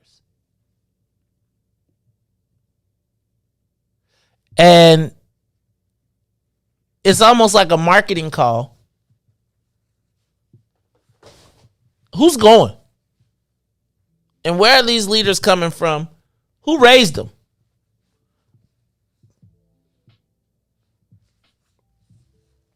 Gotta ask. Would y'all go with me tonight? If we went like at 5:30, I just don't want to go by myself. You know, because then there'll be... I do want to wear like a What's in it for the Black People t-shirt. I mean, sweatshirt, though. But like 5:30 at the University of Chicago, do I got to go by myself? I just want to listen. Again, can you imagine if we all came and we was just quiet and listened to the conversation? Like, we wasn't snapping, we wasn't going off, we wasn't shouting them down. Just imagine everybody in the room talking about the black leaders and the black leaders being in the room. Tamika, what you doing? Dr. Audrey, what you doing? Devin, what you doing? James Matthews, DJ Riis, Black Chicago. They talking about our next generation of leadership. You think we should be there? No? Give us a call, 872-259-7474. Riis, one of the questions I got is, who are the black people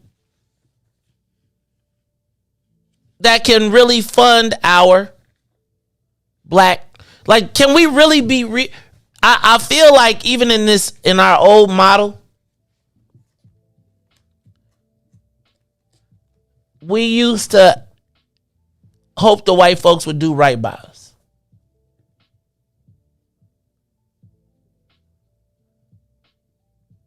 Riis, do you really think white people, even the benevolent white people, are going to participate in something that could potentially cause their demise?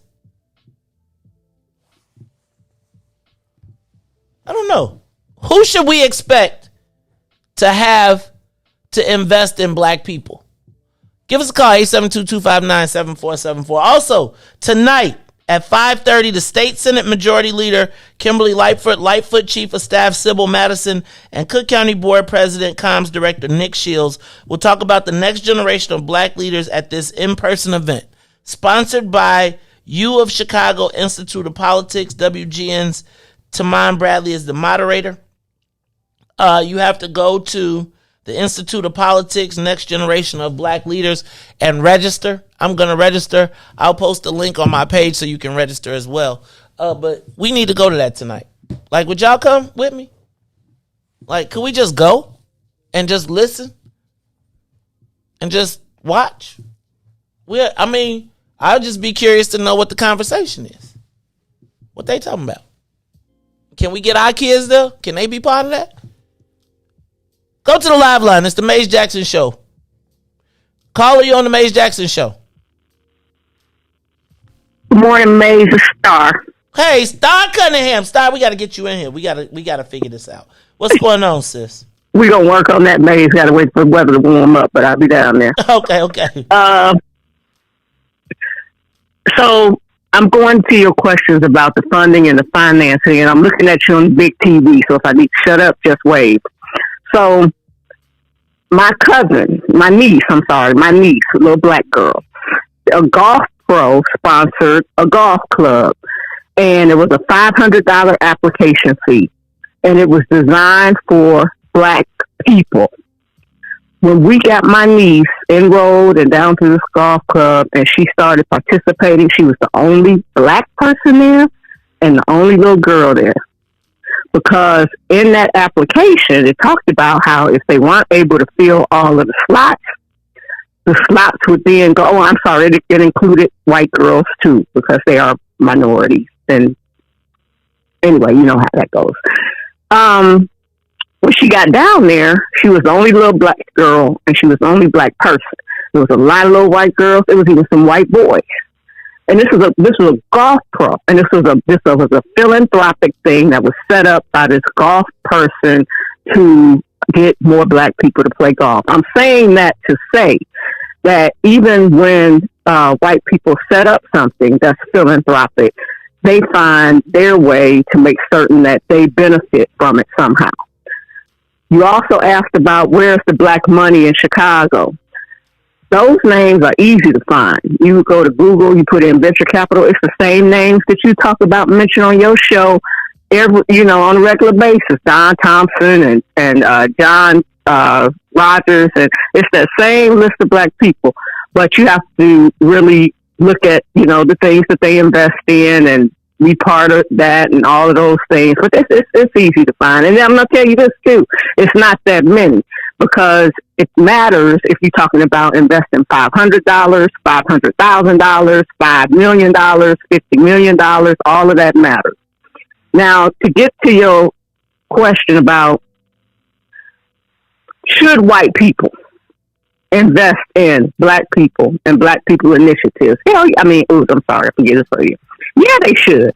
Yeah, they should. Now, if everything was right, what they would do is they would go back for all of the stuff they've taken, stolen, raped, and pillaged, right? So I'm talking about go back to Jack Daniel's whiskey. You know it was made by a black man. Go back, break it down, take the ownership, find out all the descendants of that man, take that company away from those people and give it to who it rightfully belongs to. Garrett Morgan invented the stoplight. Go back, get the stoplight, get the patent, all that stuff. Nobody in Garrett Morgan family. Let me stop you right there. Now, let me ask a question. Yep. Knowing that a whole foundation of whiteness has been built on that theft, do you truly and honestly expect them to finance that, or would you expect them to finance a program that teaches you look the other direction? No, they definitely not going to finance that, Maze, because if they did that, to your point, if they did that, then you would have some black people worth literally hundreds of millions of dollars. And they don't want black people to have that kind of money. They okay with Oprah and Bay J and, people who aren't going to do, I shouldn't say that, but, they're okay with certain people having hundreds of millions of dollars because they know where that money is going to be funneled. They know it's not going to come back.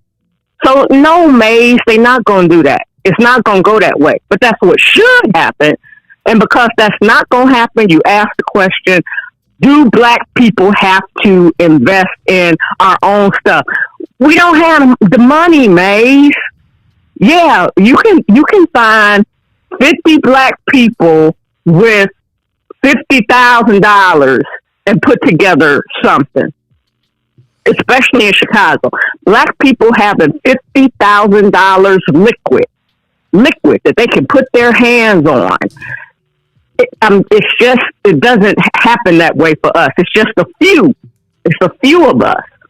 But yeah, those of us who can and those of us who do need to pick the thing that we're going to put our 50 grand together on and invest in that thing, because we can't sprinkle it around because it won't make a difference.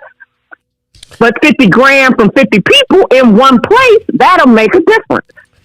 Man. And I get it. The people that want to invest $100, $200, $500 in certain things, that type of stuff doesn't move the needle. It takes millions of dollars to move a needle. And those are the types of things that black people have to start figuring out. How we going to do it? How we going to form our LLCs? And I see you waving. How we going to form our LLCs and get those investments? Okay. So that is my girl, Star Cunningham. I appreciate you, Star. Thank you for coming in. We got more callers. I just don't know that we should be waiting on, let me not even say, you know how my mom would be like, my daddy used to be like, don't ask nobody for nothing you can't get yourself. And I don't know that we can expect white folks to finance our liberation, but I do want to know who are the decision makers, who are the black folks that can say yes. But before I do that, let me do this real quick. I have to give you the Black History flashcards this week. Today, the Black History flashcard number 12, volume 1, brought to you by urbanintellectuals.com. Elijah McCoy. Elijah McCoy was a Canadian-American inventor and engineer. He was the son of a former slave from Kentucky who escaped via Underground Railroad to Canada. Although a great financial sacrifice, McCoy's parents sent him to Edinburgh, Scotland. He studied mechanical engineering. Noted for 57 U.S. patents, most involve lubrication of steam engines. Sold many of his patents for a fraction of their worth, never to capitalize on his own inventions. The devices he designed made others millions. His oil drip cup invention was so amazing, people termed the phrase the real McCoy, which now refers to something authentic of high quality.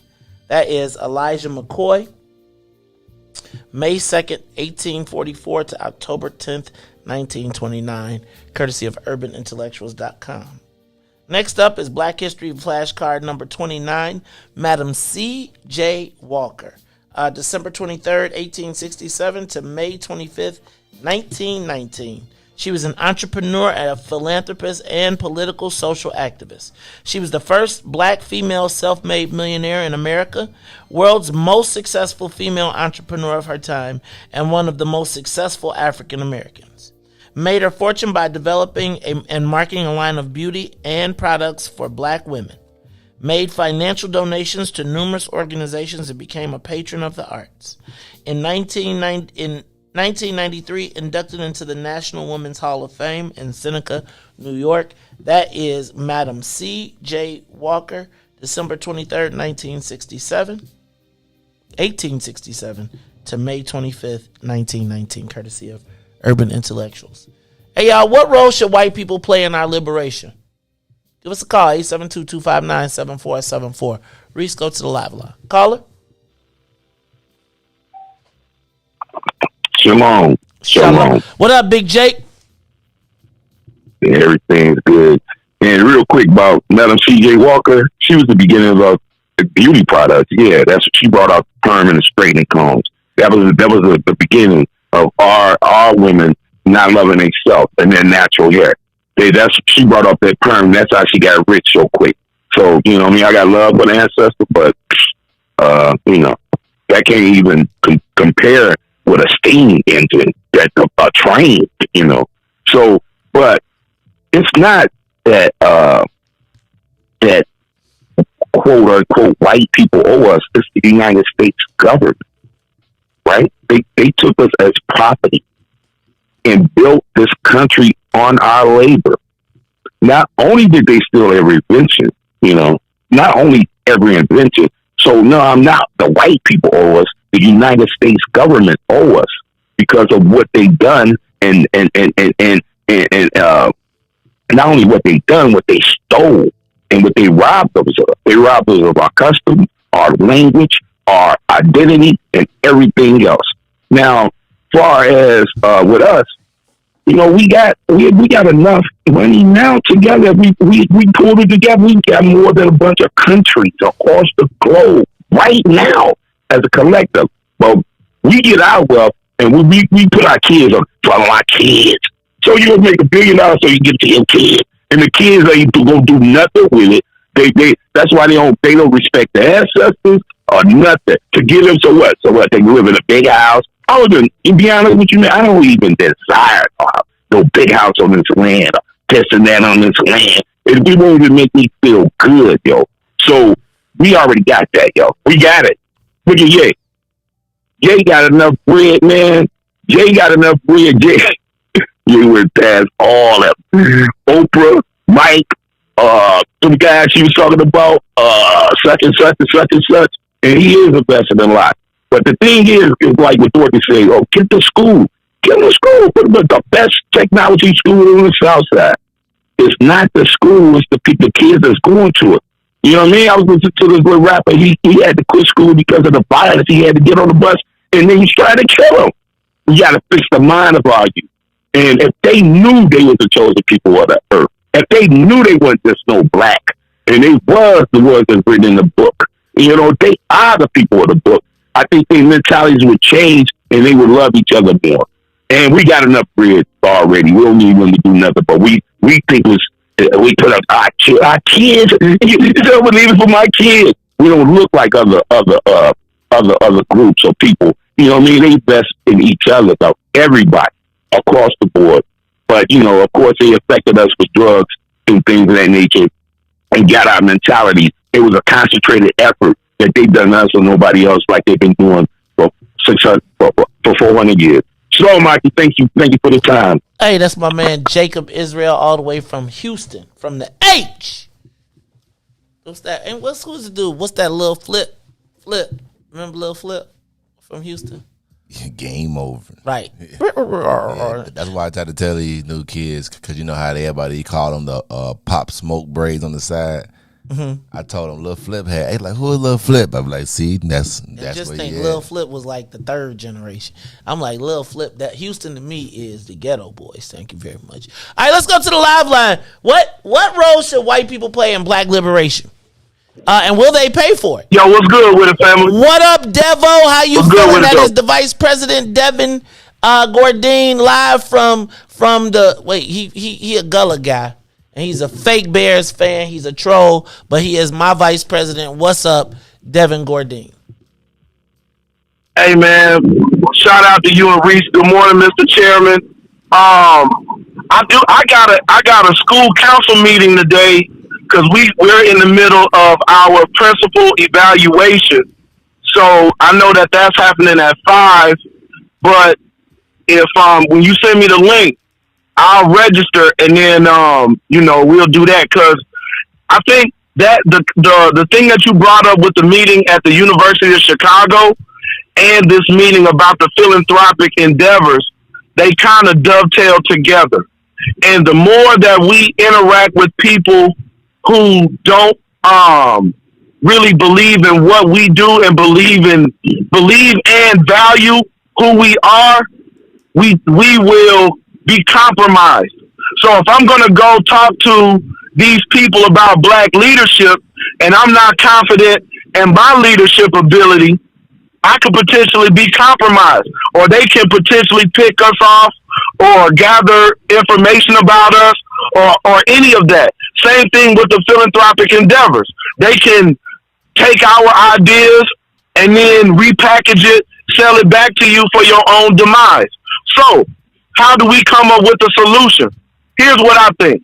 I think, people like Melissa Tanya's Irvin as the treasurer, she should be engaging with the black community and develop new investments that would be protected by the growth of the city. So if you're going to put me out of the city and the city is going to grow, at least I should be able to benefit monetarily from that. It ain't right, but at least we benefiting from something, instead of you just pushing me out and then I'm not getting anything. So we got to, like I said, if it's not a policy thing, it's a hustle, bro. Because all they can do is say, yeah, we'll give you 10% of low-income housing. And you don't make low-income housing, they import somebody, and then you outside of your neighborhood. So beware the Negro deal. And don't lay down with dogs if you don't expect to get fleas. And the mayor was bogus, and she knew about that stuff. And it's all about accountability, man. Accountability. Leaders lead. You do the right thing by your people, and you don't screw over the system. And when you see something being wrong, you stand up and you say something. And again, that's what she's failed to do on multiple occasions. All right, that's my man, Devin Gordine. He is the vice president of What's In It for the Black People. Also, Devin, to those people that were here at the 34th Ward, he will be getting you your information very shortly. All right, last call. Well, not the last call. We'll continue to take your calls. Caller, you on the Mace Jackson Show. Hello. Uncle Mace. Brother Mace. Hey, Uncle Rosie. What's up, man? How you feeling? Good to see you Saturday. Yeah, it was a joy seeing both you and Devin this weekend. Coincidentally, Brother Devin, if you're listening to me, what made the subject today is exactly the kind of conversation we attempted to have at the meeting Saturday, if you recall. And what I would like to say is up front that to both you and Mays, really the answer to the dilemma, how do we finance our political activities, might well be locked up in that conversation I had with you, Devin. Now, to get back further, how should we act to the idea of maybe working with white folk? Well, number one is how do you sell the package? You know, if we're dealing in the art of war and we're dealing with the art of thinking, then we must understand that this is a type of game, and life is a game. So we ought to have our best gamers in the game, people who can think outside of the box. As I mentioned at the meeting last Saturday, the problem has a lot to do with how we perceive the issues to be. And we, either correctly or incorrectly, we operate out of that misconception. Now, there are a lot of talking points on how we work with white folk. I think there's a history and there's a natural correlationship between black and white, whether we approve of it or not. We have gone to fight for this country. We love our white folk. I, for one, get pretty pissed off if somebody else mess with my white folk. Now, you might say this, but if a foreigner come in here and attack a white person, yes, I'm going to stand up. You see, so based on historical evidence, let's put it this way. The Latinx people come from a different type of government. Those people who are pouring into this country did not come from a capitalistic government as such. They come from there's so many political names. I could tell you how the governments of South America are run. And we could look at government. The world. Yeah, strongman government. We can look at the complexity of the leaders in South America and get some good idea what these people know, what they're going to bring. Now, we can begin to anticipate that, and we can begin to talk to our white American brothers, about, would you rather us there? You remember Django? I'm not saying we play that role, but we got to think. We got to be thinkers because they think 5-10 years ahead of us. Those plans are there. So maybe there's a way. How do you package? You know, say the dark arts. I love it. I love it like I love religion. And I'm a Judeo-Christian. I'm a faithist. I believe in the art of believing. And trust me, I hope to see you tonight, God willing. Let it or break. You know what that means? Sometimes that let it break. But we got to stand up. We got to start correlating. We got to stop saying how bad we are. Because you talk about how bad we are, that's all you're going to see, and that's all you're going to get. There's another side of this multiplex black creation that has been created on this earth. We don't see the beauty of it. Love you guys. Appreciate you, Uncle Rosie. Appreciate you. All right, y'all. This is the Maze Jackson Show. We're going to take a quick break. After we come back from the break, I want to talk about economic participation in the Nygga Deal.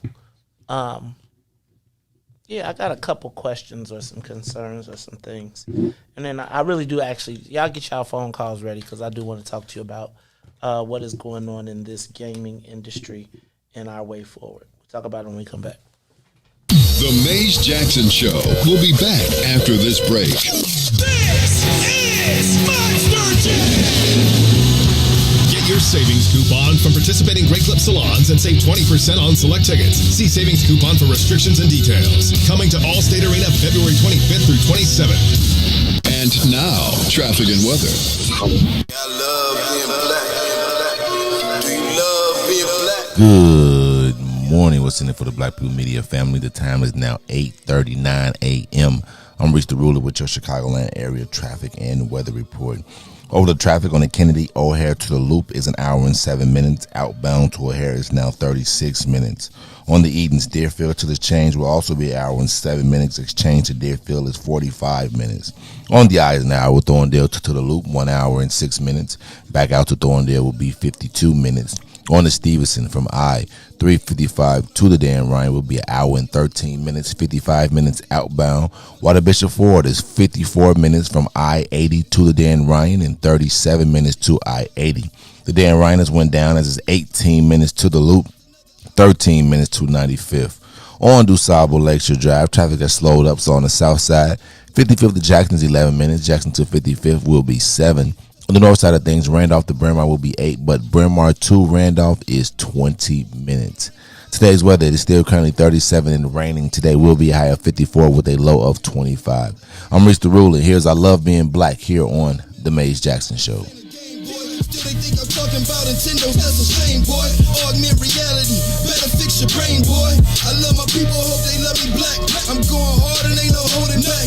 Watch me react, I put my fist up in the skies like a beacon for believers that one day we return to our greatest shit. We seek it all the glory we can obtain and keep reaching. I'm painting this picture, I hope you see it. Guess what the theme is? I love being black. We turning up. I love being black.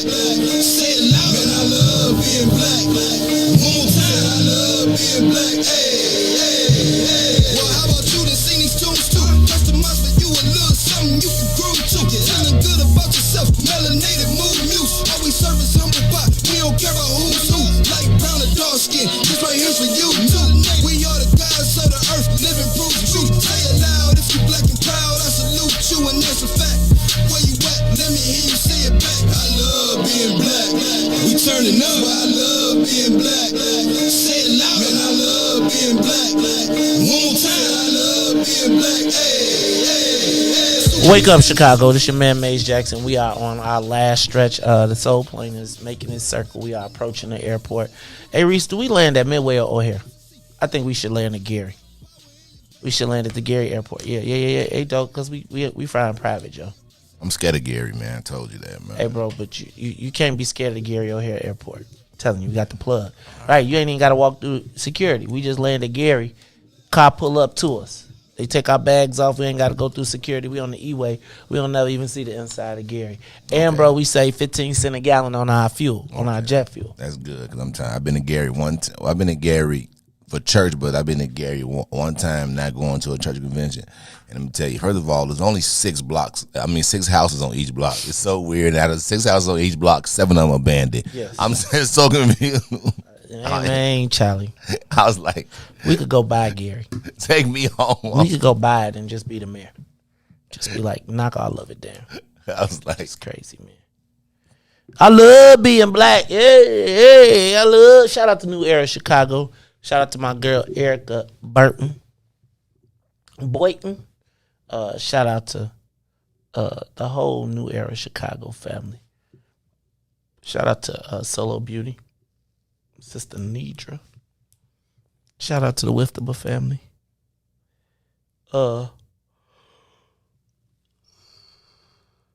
Riis. Sorry, excuse me. Riis. So, y'all know I've been plugging away, fighting, trying to get us a space. I feel like we lost our space in the cannabis space, and so I've been fighting in the gaming space. And so there's 5 people bidding. There's 5 bids for the casino, Riis. But of the 5 bids, 4 of them belong to 2 people. And so a couple months ago, we had the owners of Parkway Gardens here on the Maze Jackson Show. Now, part of the reason we had the owners of the Parkway Gardens on the show was because there was some back and forth, and there was some back and forth regarding the conditions at Parkway Garden. And then at the same time, Bishop Trotter reminded us that they were also a casino bidder. And so Corey Brooks set up a meeting in which I had the opportunity to talk to the owners of Parkway Gardens. As I tried to explain to many people, I am not the housing advocate. I look for the opportunities for black folks and try and create the opportunities.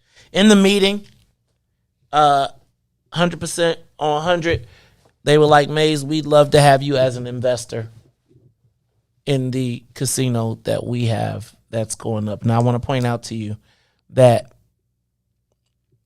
just a couple days ago, the McCormick Place said that they would be a bad place for the casino to go because they already have a lot of convention and tourism business there, which is one of the locations that one of the bidding groups has.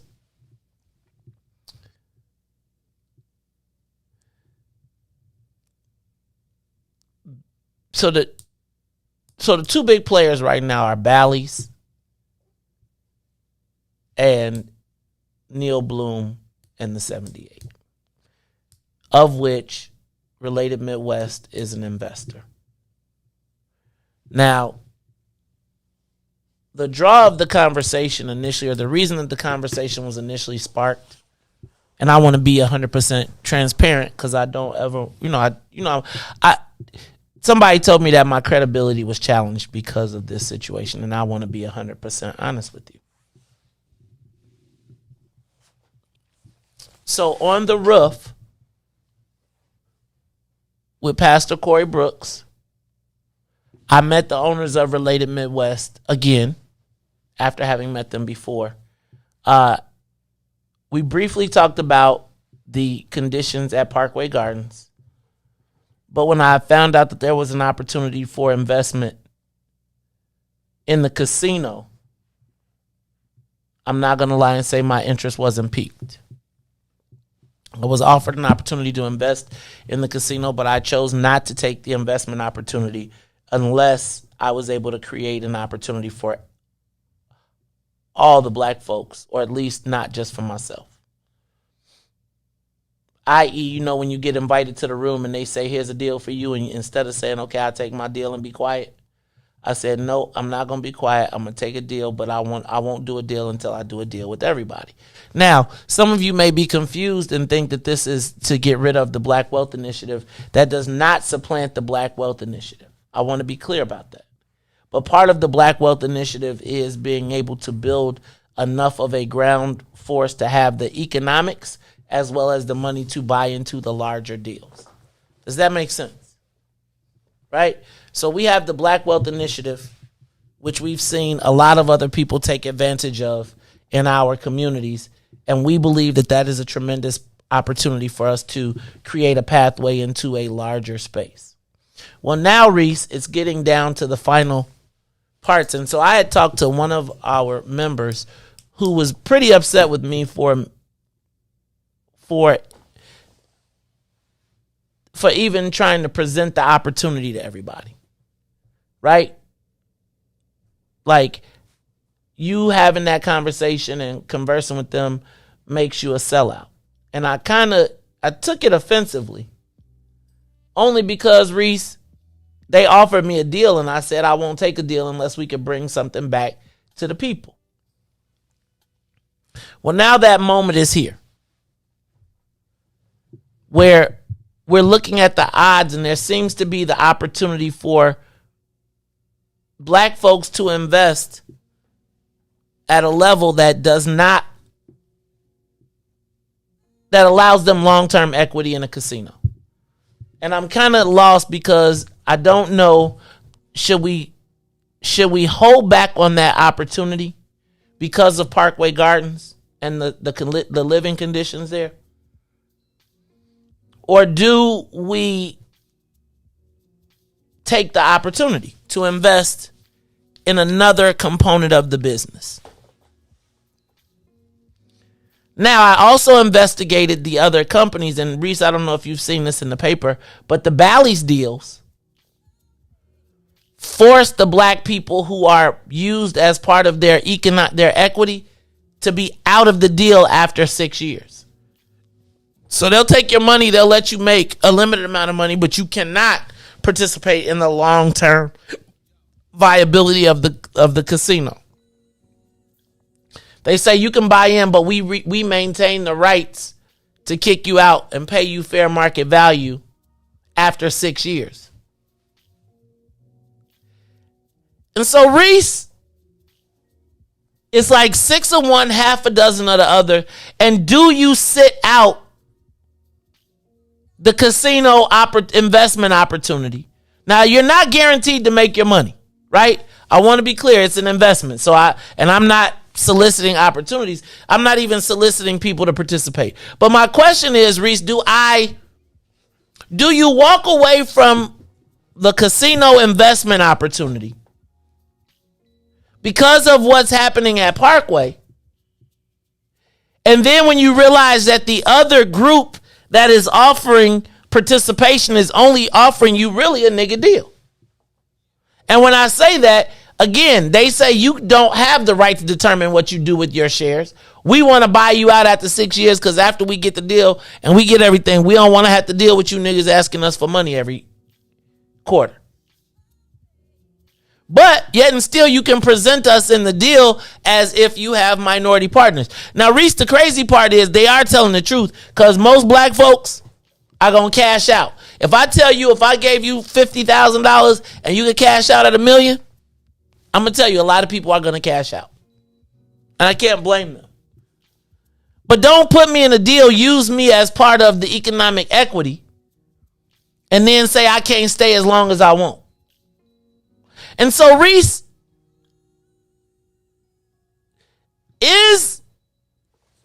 would it be compromising my integrity? Or not my integrity, my credibility, for trying to offer black folks the opportunity, the same opportunities that I would have, that I could take advantage of, that I really could just took advantage of and just been quiet about it? Or should we just walk away from that opportunity? How does that work, guys? It's funny because people would tell you, hey man, walk away from that opportunity. Walk away from that investment.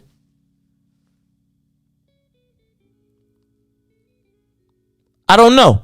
What do we do? Give us a call, 872-259-7474. Should we avoid the investment opportunity? Should I say no, we don't want to invest in that opportunity because of the people involved? Do you get the money and say, I'll do better by the people? Yeah, I was just going to say that, I can see it going both ways. If you know they're not going to help the people, then you can. So it's all about what you do with it. So I guess you can put your money in that, invest it, and then help the people.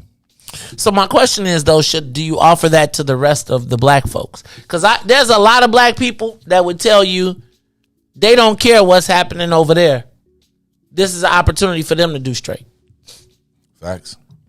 And I don't know, do you deny them the opportunity? Does one have to do with the other? Is there a way to how do you rationalize that? Right? And are you a sellout? Have you played your people if you take the investment opportunity? I don't think so. I think it's an opportunity, you got in. It's kind of like what you do with it. Are you taking this opportunity and not doing nothing with the people with it? So I definitely don't say, leave no money on the table. If you can't invest, or if you're the only one to invest, maybe ask anybody, hey man, they not letting all of our black people invest, but we can put the money in a big pot. Like you just try to like brainstorm different ideas. Don't just miss out nothing, and then you be like, man, I could have got something and I don't got nothing. You may be the only reason why black people can get something out of that. So you may be the only horse in that race, but people can say, man, put $10K down there for me, and now you going in there, even though it's just you, but you still going in there with other black people helping them build it. And then after you come out, try to do something for your people. So I don't know. So I feel like, where do you draw the line?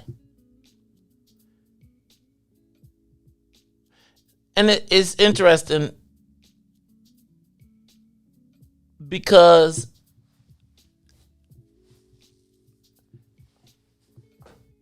right now most people put the money in the bank. If they getting 2 points on their money, they excited. Right, if you getting 2 points back on the money you getting in your bank, you're in a great space. And I don't know, Riis. It was kind of tough to be like in the fight every single day, and then for somebody to say your complete credibility is completely compromised because you've always said we're looking to create economic opportunities, right? And I don't know that. I don't know a lot of black folks that have 150,000 or 200,000. I do know quite a few that have 10.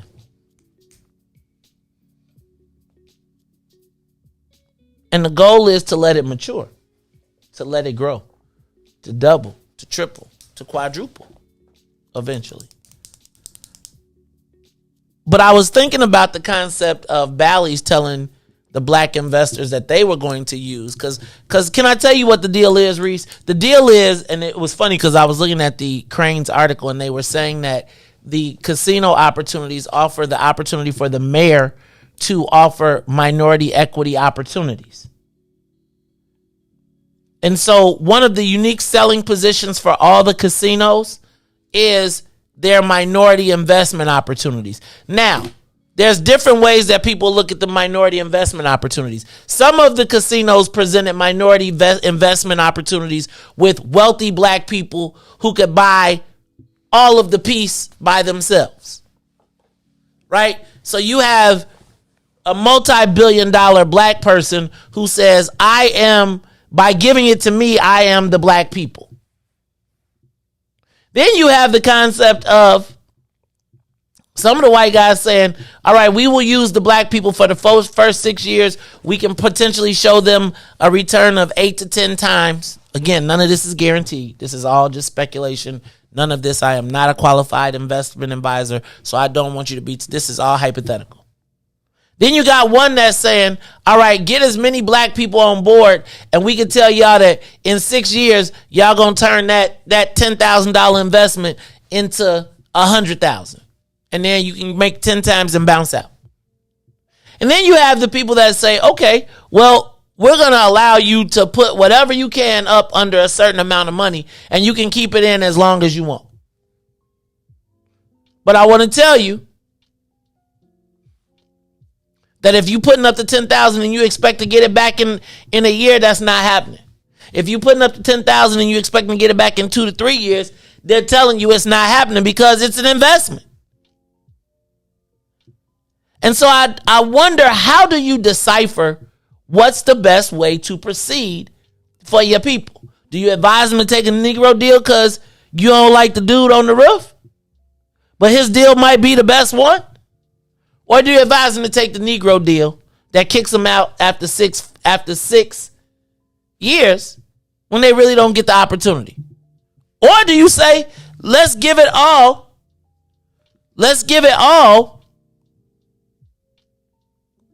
to the rich black people who say, let me be the black people, let me be the black people's investment again? It's the Maze Jackson Show. Give us a call, 872-259-7474. Beecham, I'm on the radio, so you have to call me after 9 o'clock. It's the Maze Jackson Show. Go ahead, Riis. Caller, you on the Maze Jackson Show? Good morning, Maze. Byron here. Byron! Vice President of the Phone Club. What's up, dog? You know you still Vice President. Hey, when it comes to money, I got to call. Hey, when it comes to investing, there are a lot of black folks that think about it, but don't do it because it's a risk-reward situation, right? Right. And in any risk-reward situation, first, like I told you before, it's family first. Then, after family, can you help uplift other folks along with you, right? So whatever situation gives you a chance to uplift, take care of your family, and uplift the family, the Negro family, the black family, whatever you want to call it, that's the deal you take. And I don't think it should just go to one person. You got to spread it around. You got to spread the wealth around, right? Right. Because the more you spread the wealth around, the more you help other people, and you hope that those people will help spread it around some more. Because that's the end goal for all of us to be eating from the tray, right? From the table. No matter how small, whatever it is, this place we get, let everybody get a chance to eat at it. And hopefully build upon that. You got to build upon something. Just to who cares? There's no perfect business situation. There's no perfect business situation. Everything has to be analyzed, right? It's a tough decision. But if you can motivate the masses of the people along with your family, like I said, family's always first. If you can help as many people as you can, that's the deal you take. And with good conscience, you sleep good at night. What do you think? I feel like I sleep good at night regardless. It's just funny to me how many, like I told y'all, that's part of the reason I didn't want to be an activist, because y'all got all these rules. And it's like, At the same time, we got black folks asking for white folks with money to fund our freedom. I don't know. Is there any more calls on that line? I don't know, y'all. We are going to we gotta get, I don't know, man. It's just crazy to me the way people. Where's the opportunity? How do we score? We can't slap a white boy down. Everybody's been complicit in stealing from us.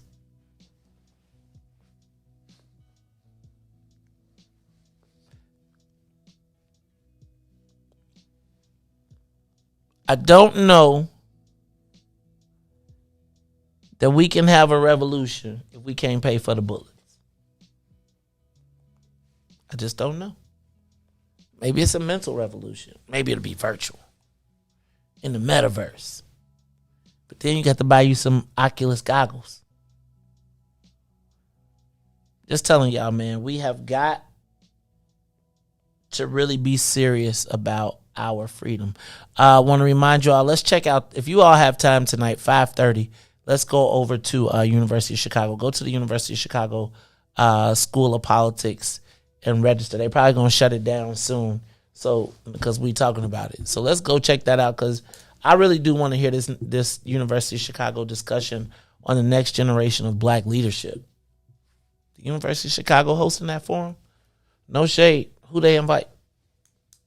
Any of y'all kids get invited? Who is the next generation, and why they looking for them now before us?